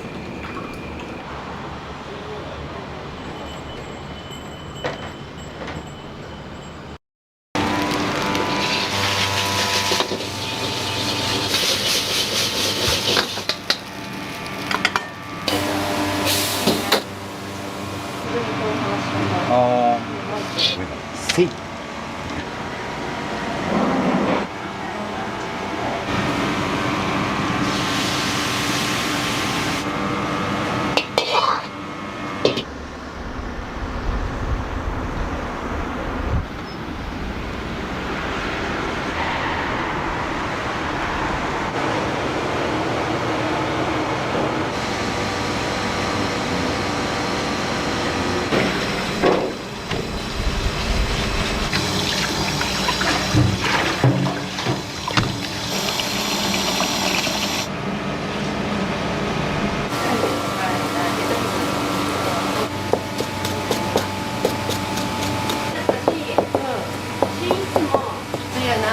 あ、補充中で。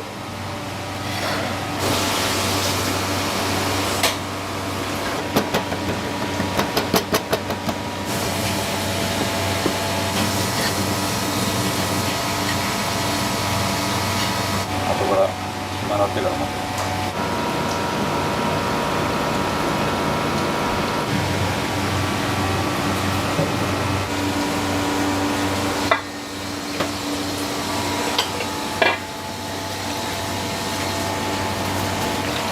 グループみたいなの勝手に作られて、花火が上がるようにぶら下げて、なんかほんと全部、なんか。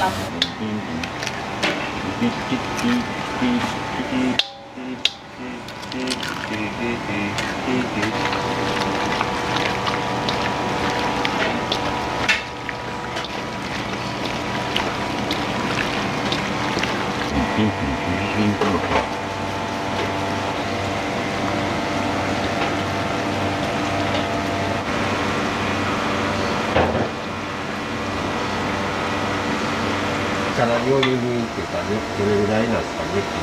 30年ぐらい。間に5年間くらいお寿司やっとった。中華、お寿司中華。そうそうそう。やっぱ中華のああいうことやっとくからやっぱ中華の店だな。最初は魚とかね、そんなのも入れようかな思ったけど、さあ中華にしよう。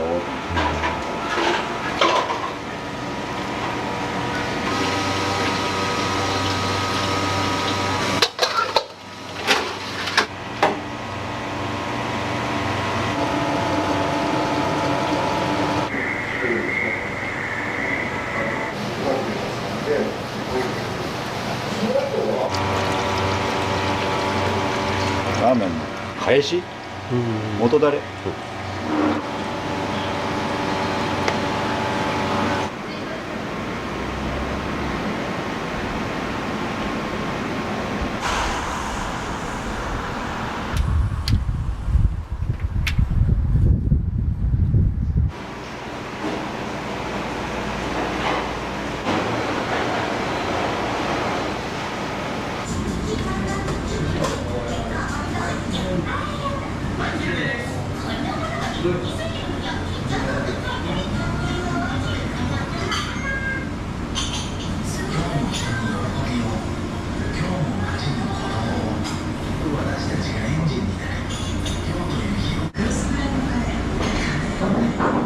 木タンメン2つと焼き餃子2つ。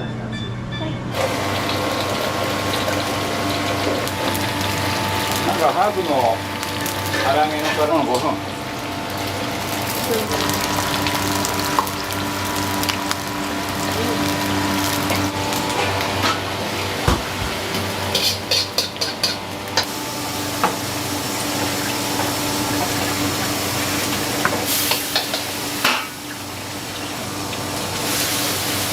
わかんないいよ。餃子だ。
それは両手を持った時だけ。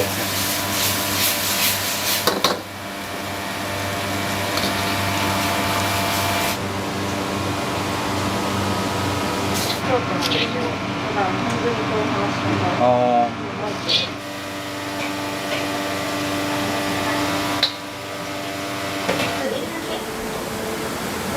海洋生命ダイレクトならスマホで海洋生命ダイレクトで検索してみます。ローカル発二類炭素除湿機。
お待たせいたしました。ではラーメンランチで。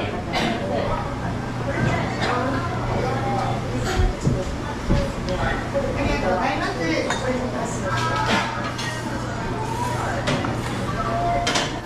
す。よく来られるんですか？初めて。普通に美味しいと。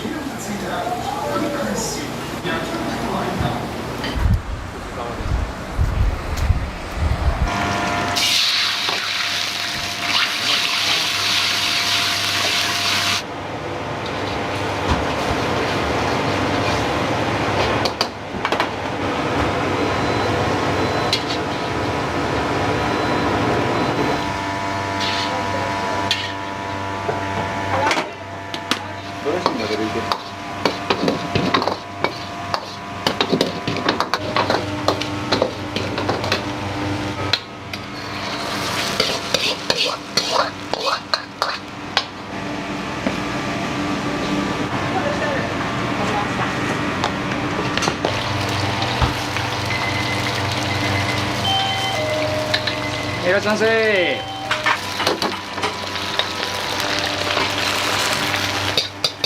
本みたいな。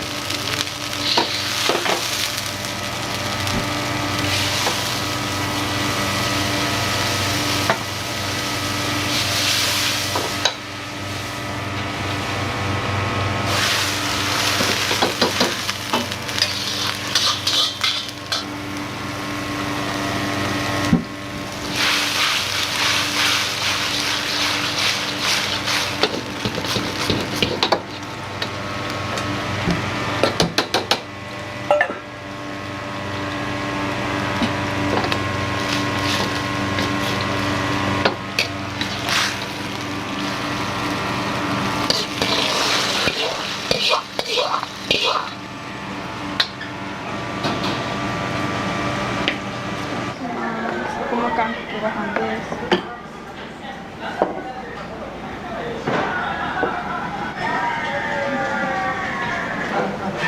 会社のお昼休憩に食べに。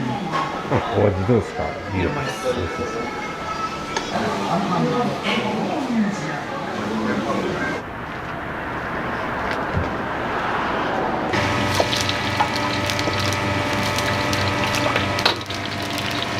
次はエビチリです。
はい、チャーハンいくよ。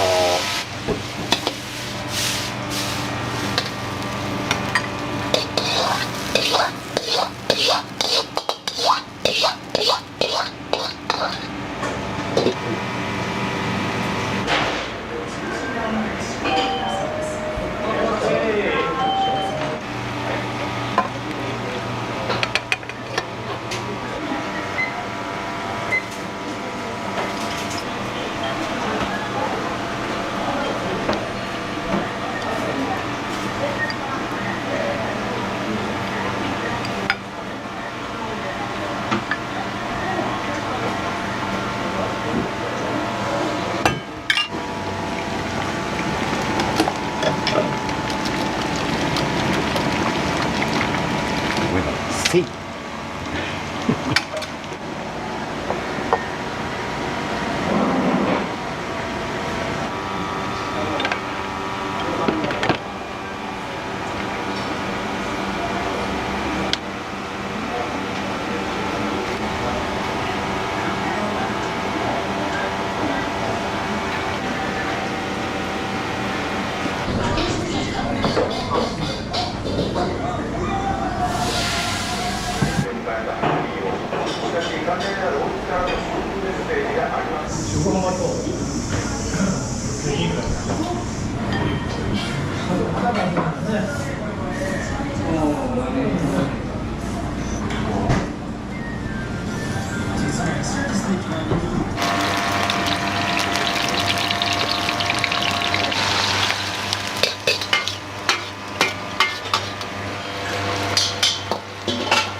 うん。角煮をほぐしとく。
スープ1個。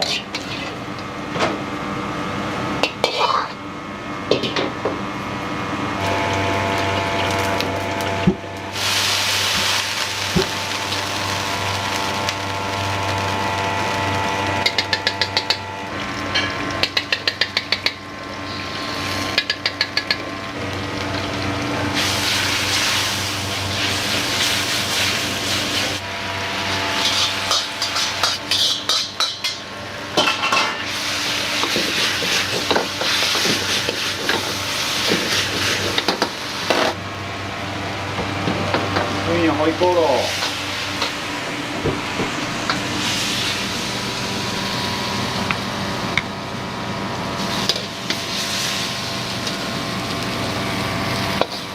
さっきよりもうまいかも。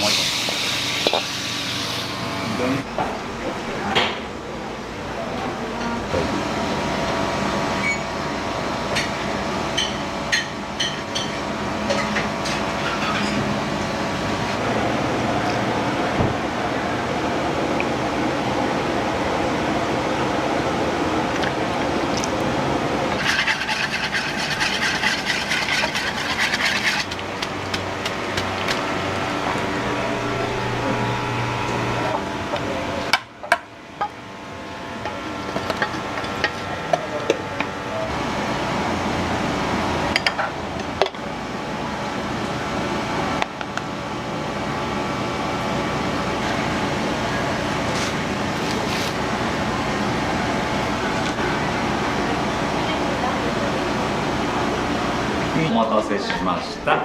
担々麺辛さ控えめです。です。追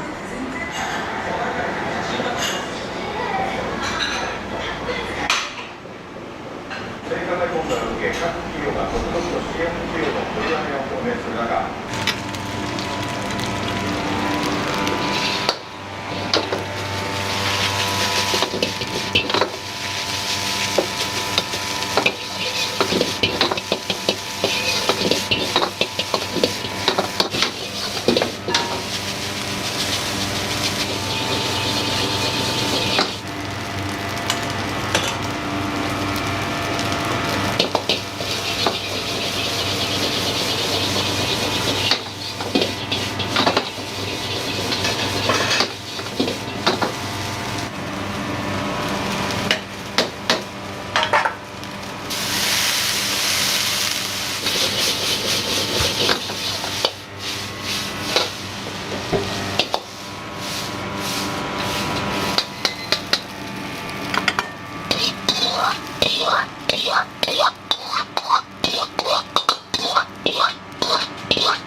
ならよかった。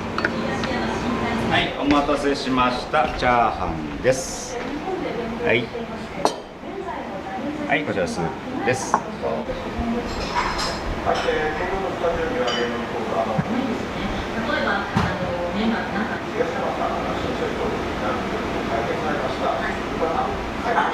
自社のイメージ、あるいは自社のそのコンプライアンス上問題があるっていうふうに捉えた企業が多かった。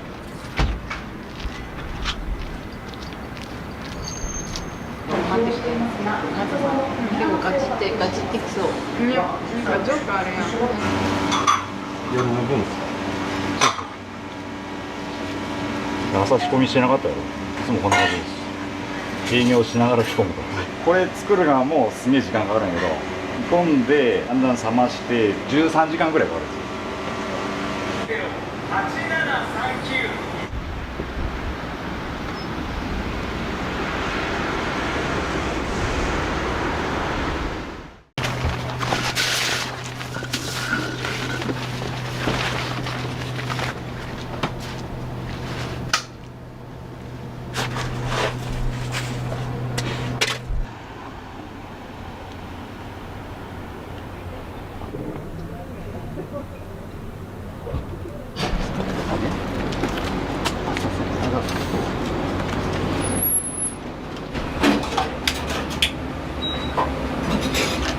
きっかけとしてはこの町をやっぱ活性化させたいっていうところと、幼い頃に父親に敦賀のラーメンの屋台のラーメン連れて行ってもらったことがあって、母親の一緒でご飯をこう夜中に子供がラーメンを食べるっていうのがすごい思い出深くて、そこが一番のきっかけになってますかね。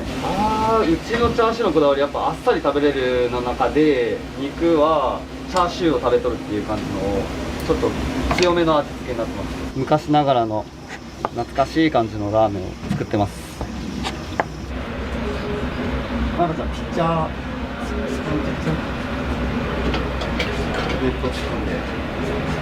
スープはうち洋食のガブリの方では原木で生ハムを出してるんで、それの残った骨で出汁を取るっていうちょっと洋食ならではの2時間で60人くらいがもう結構忙しいですね。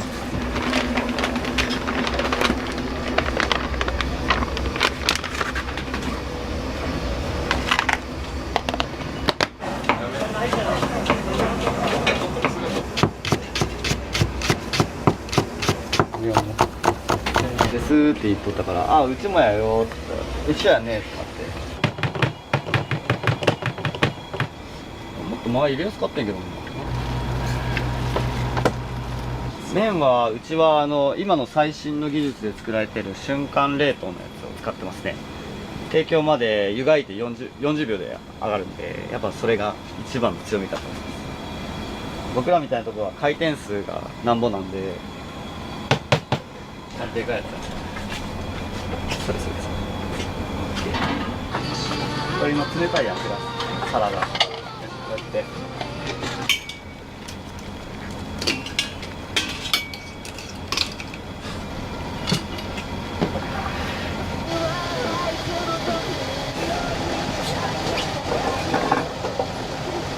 お客さんどういう方が多いですか？本当にいろんな人いますよ。若い子から県外からも来てくれたし、年配の方らもすごい多いね。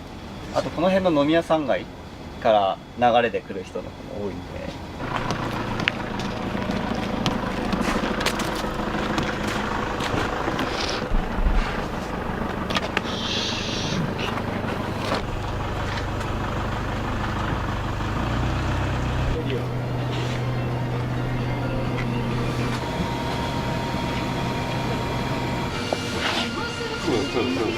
いらっしゃいませ。いらっしゃいませ。いらっしゃいませ。やってる。真ん中の方へいかがですか。どうぞ。いらっしゃいませ。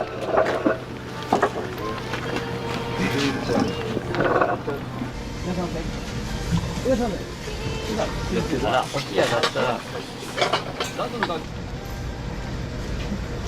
2名様ではです。どうぞそちら座ってください。のエピソードの配信通知が受け取れますので、気になったらタップして、あなたのライブラリに接近。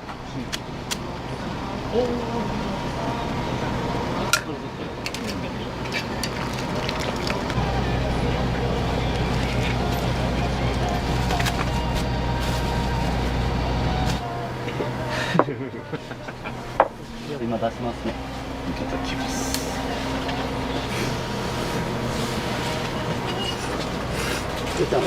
すごい。おいしそうに食べるやん。めっちゃ美味しいです。あっさりしとるんで、ガブリと併用で締めのラーメンに最適です。は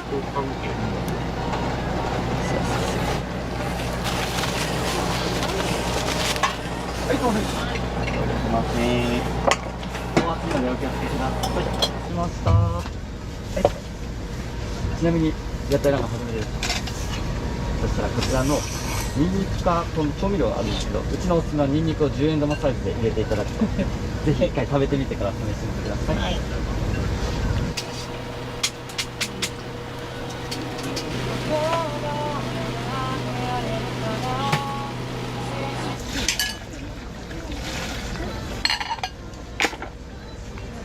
っかり気をつけてくださいね。ありがとうございます。おやすみなさい。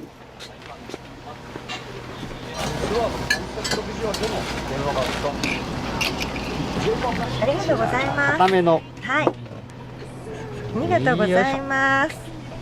美味しそう。来ました。ちなみにお二人は屋台ラーメン初めてですか？初めてです。よかった。このまままず食べていただいた後に、ここに調味料あると思うんですけど、この調味料でお好みを作っていただくというのが、うちのコンセプトになってます。僕のおすすめはニンニクを10円玉サイズで入れてみてください。美味しい。ありがとうございます。どちらも1000円なんですけど、どちらにされますか？波で。波で。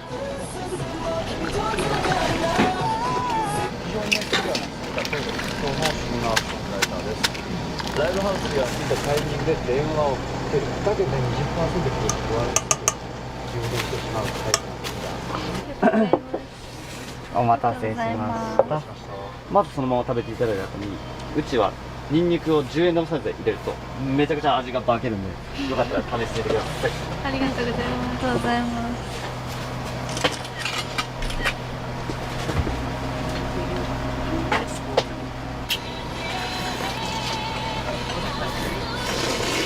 2人気をつけてくださいね。ありがとうございます。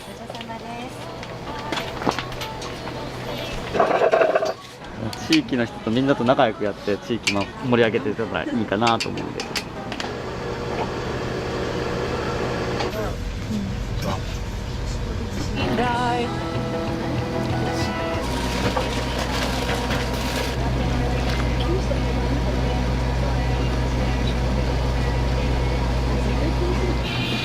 お待たせしました。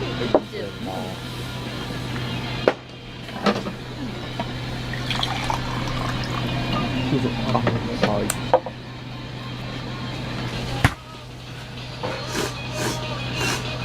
月に2回くらいはそうですね。まあ飲んだ後に絶対食べれるっていうところがいいですね。いっぱい食べて気持ちよく帰れるみたいな、そこが魅力だと思います。ありがとうございます。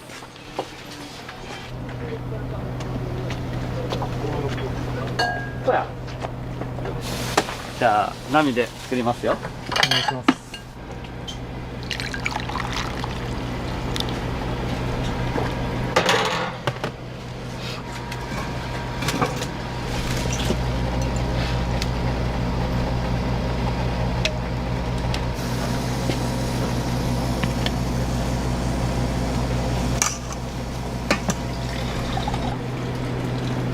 すいません、お待たせしました。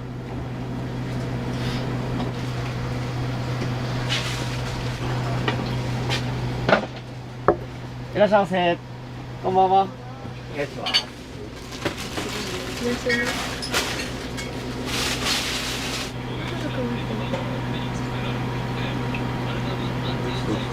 すごいね。それの初めてあんな裏側。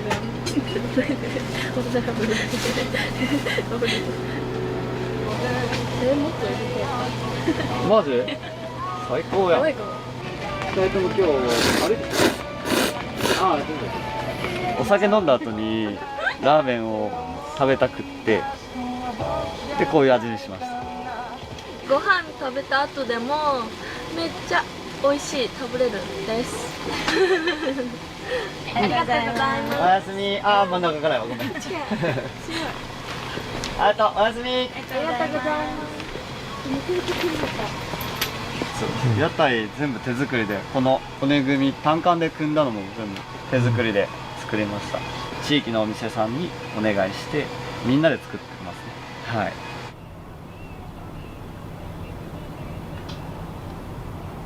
2人です。2人で。はい。どうぞどうぞこちら。はい。うちのラーメン波とショとあって、はい。どちらも1000円なんですけど、はい、皆さんもちろん波で。ありがとうございます。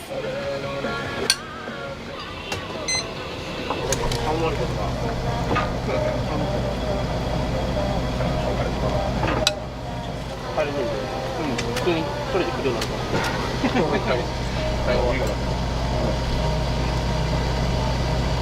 来週とか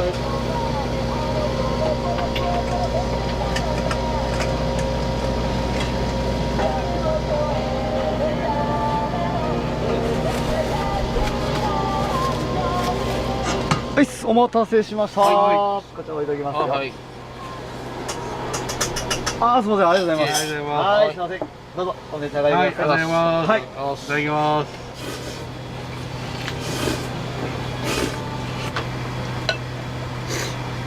まあでもやっぱ夜に食べるっていうのとお酒飲んだ後に食べるっていうのはやっぱすごい、お酒を飲む人からするとやっぱありがたい。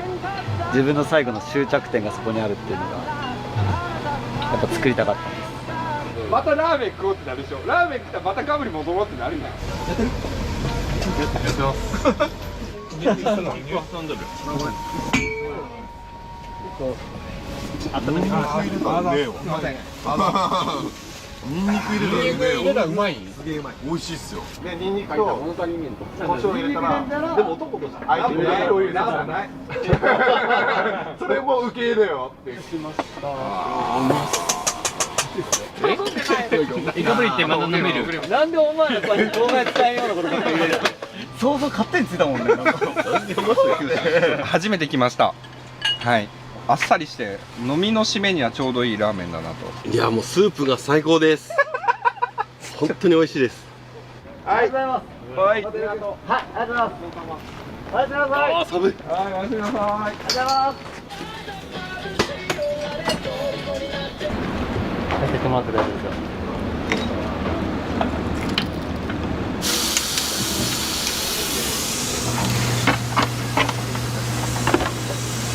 今日一日振り返っていかがでした？今日ちょっと暇やったんですけども、でもみんな明るい感じで来てくださるんで、やっぱ天気悪くても開けたいなってやっぱ思いますね。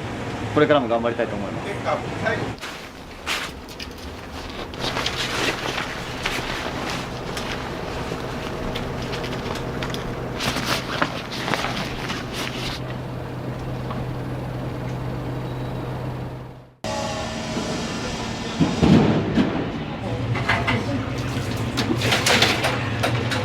ちょっと甘めのお出汁で、麺自体がシンプルなので、お出汁と絡まってすごい美味しかったです。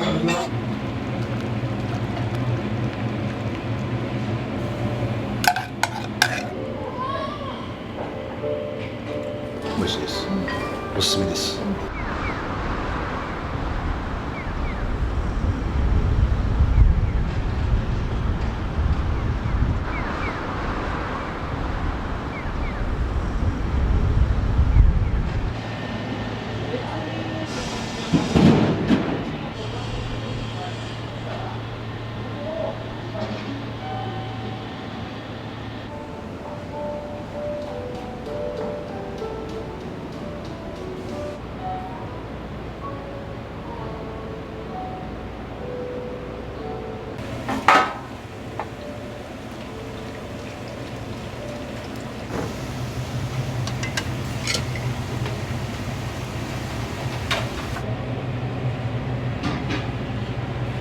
お湯も取るんやったもん。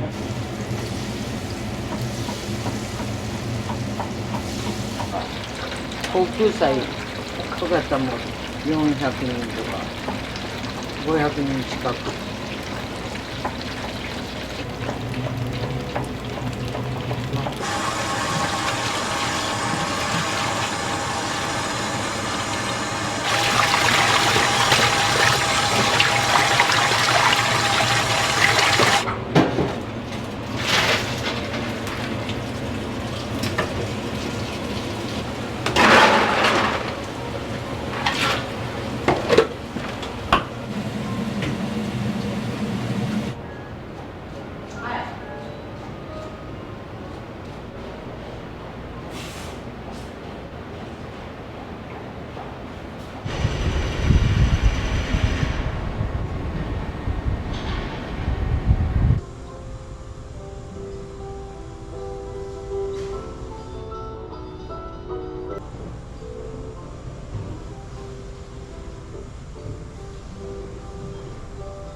いただきます。石川の第一番上。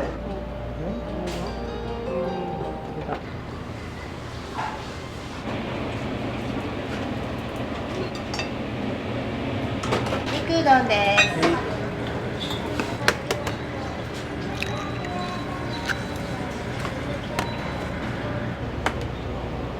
新しいやつあるんだ。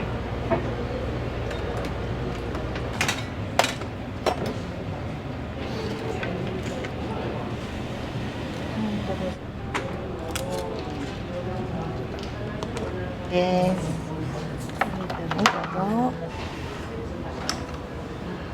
ちょっと甘めのお出汁ですごく麺自体がシンプルなのでお出汁と絡まってすごい美味しかったです。薬味たっぷりうどん食べたんですけど、すごい麺がツルツルで夏にぴったりで美味しかったです。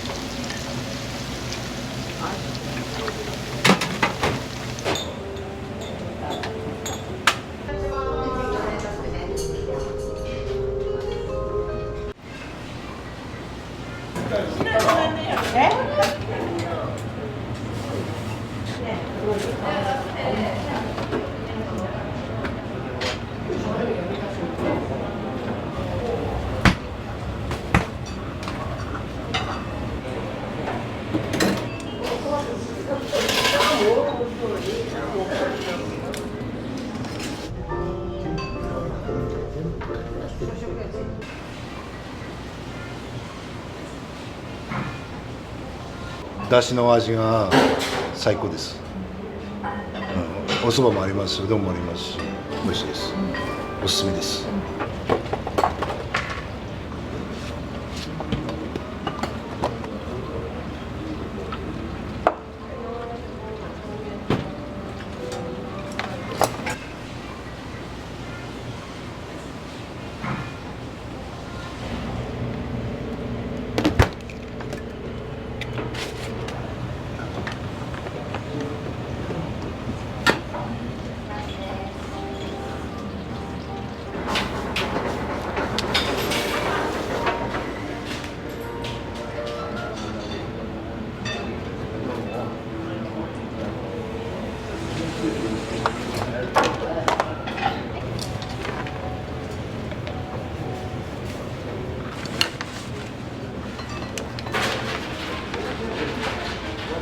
いらっしゃいませ。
大根残ってないよね。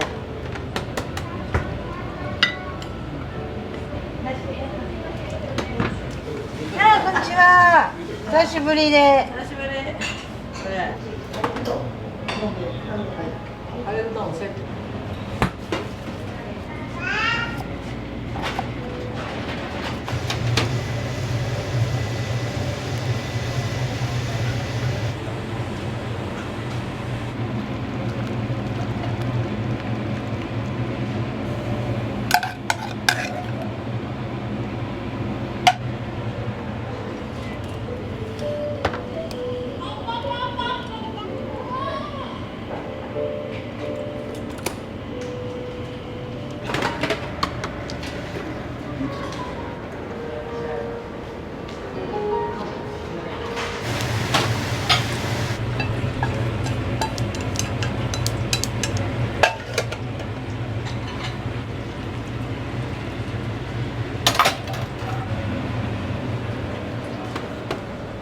肉です。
個60個です。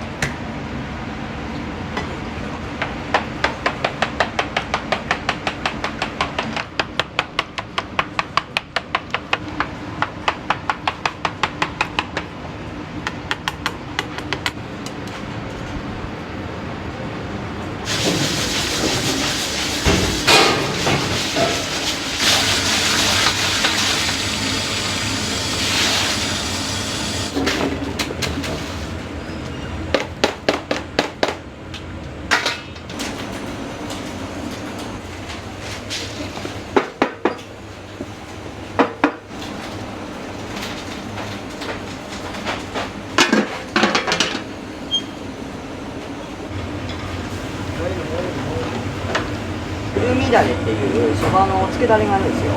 それの入れるくるみです。それを砕いてくるみだしに入れるんです。でそれでそれつけて食べる。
エビ天鶏天です。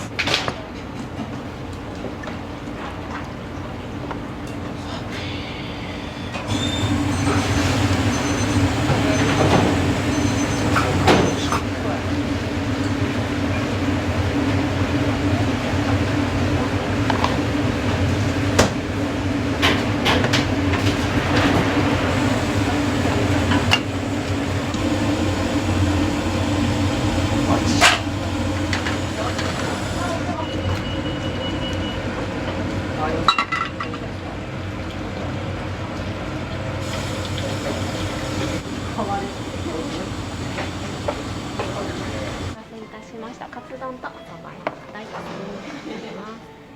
こちらもしのお皿です。はい、はい、ありがとうござい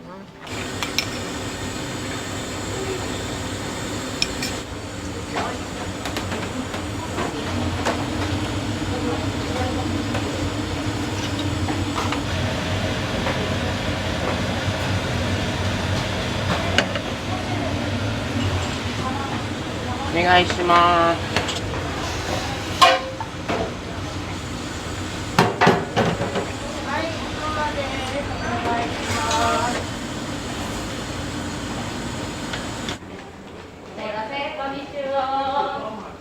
あ、しょうさん、礼おろしって何択かな。はい、取ります。礼おろし17。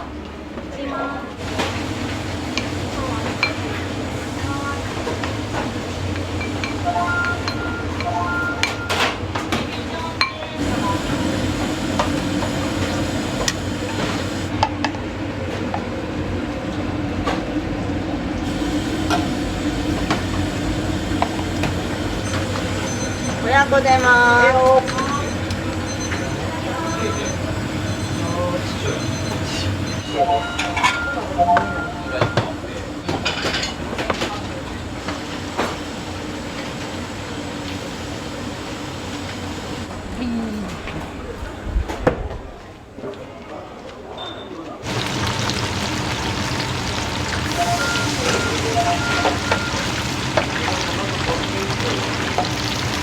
よっ。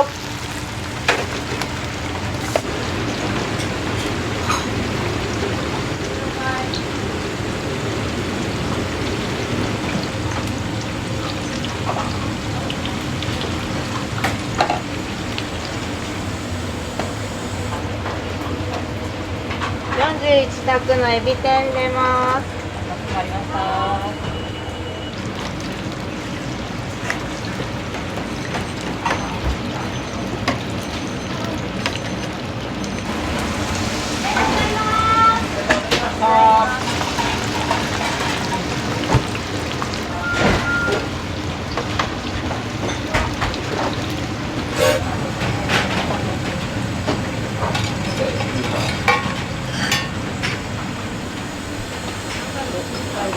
41鶏天出ます。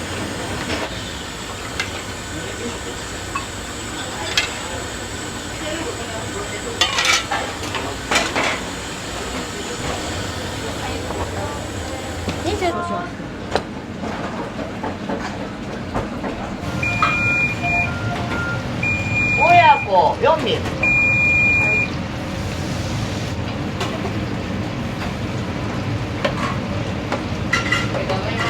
ありがとうございます。ありがとうございます。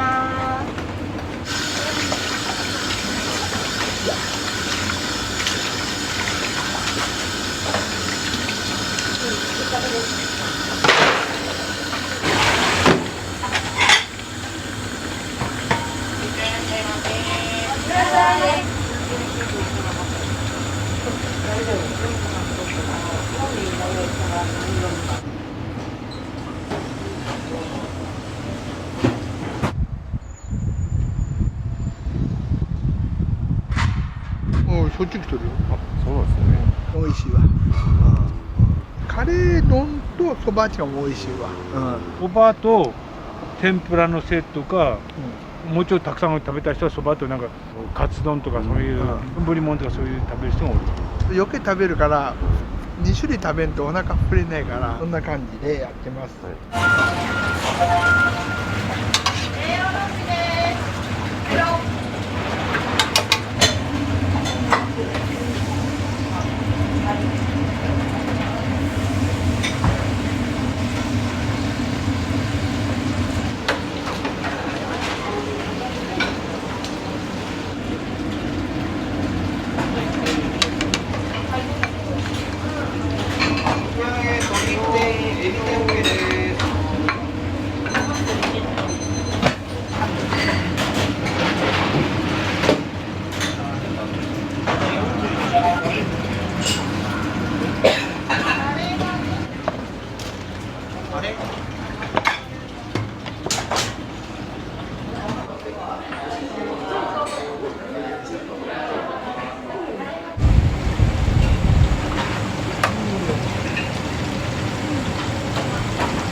はい、レアオサです。お待たせしました。じゃあ冷やし青さぶっかけそばですね。じゃあお好みのだしの量かけてお召し上がりください。じゃあで今日いただきますね。だけどうぞ。はい、ありがとうございま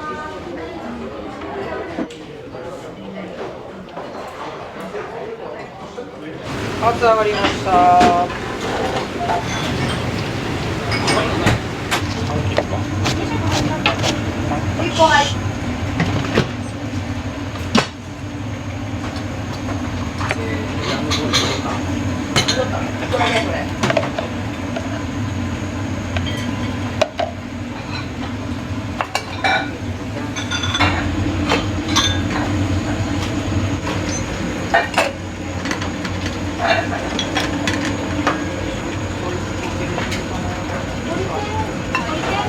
もう一個します。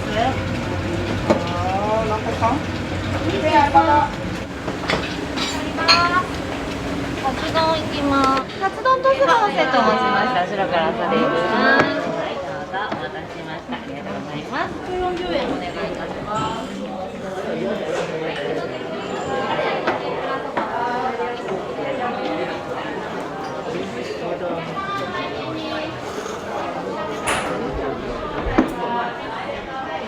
初めてそうですね。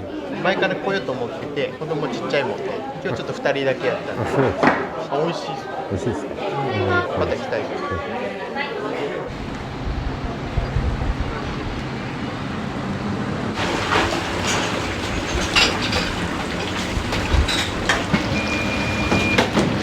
鶏天とは言います。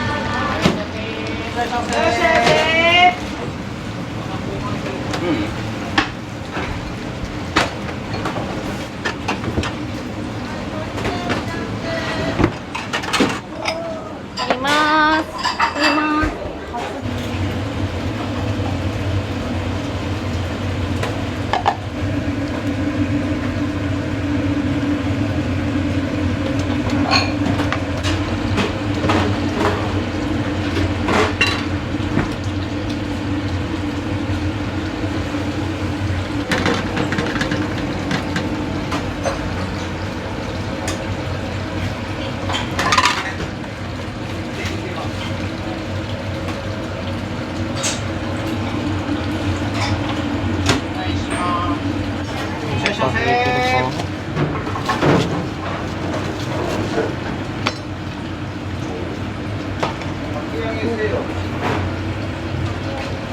つけ麺1個。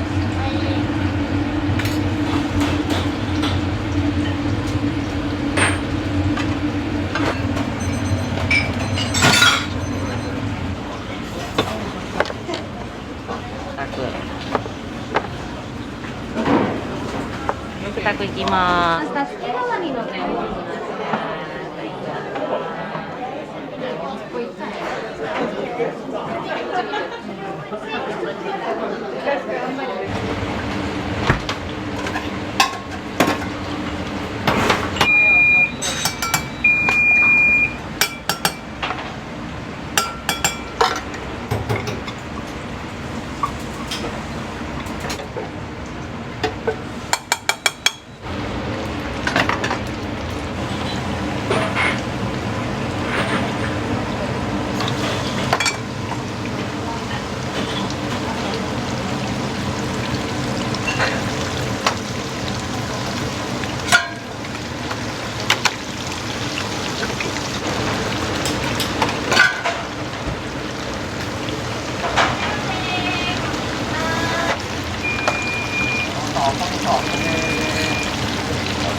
ます帰ります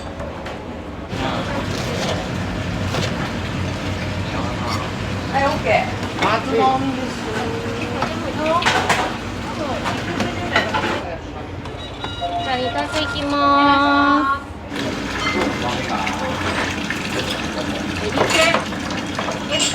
はい。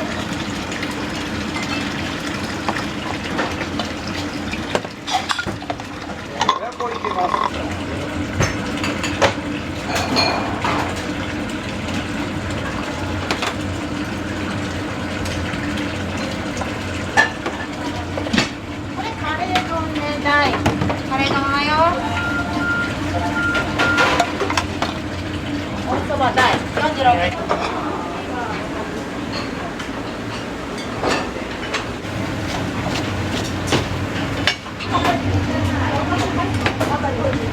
い。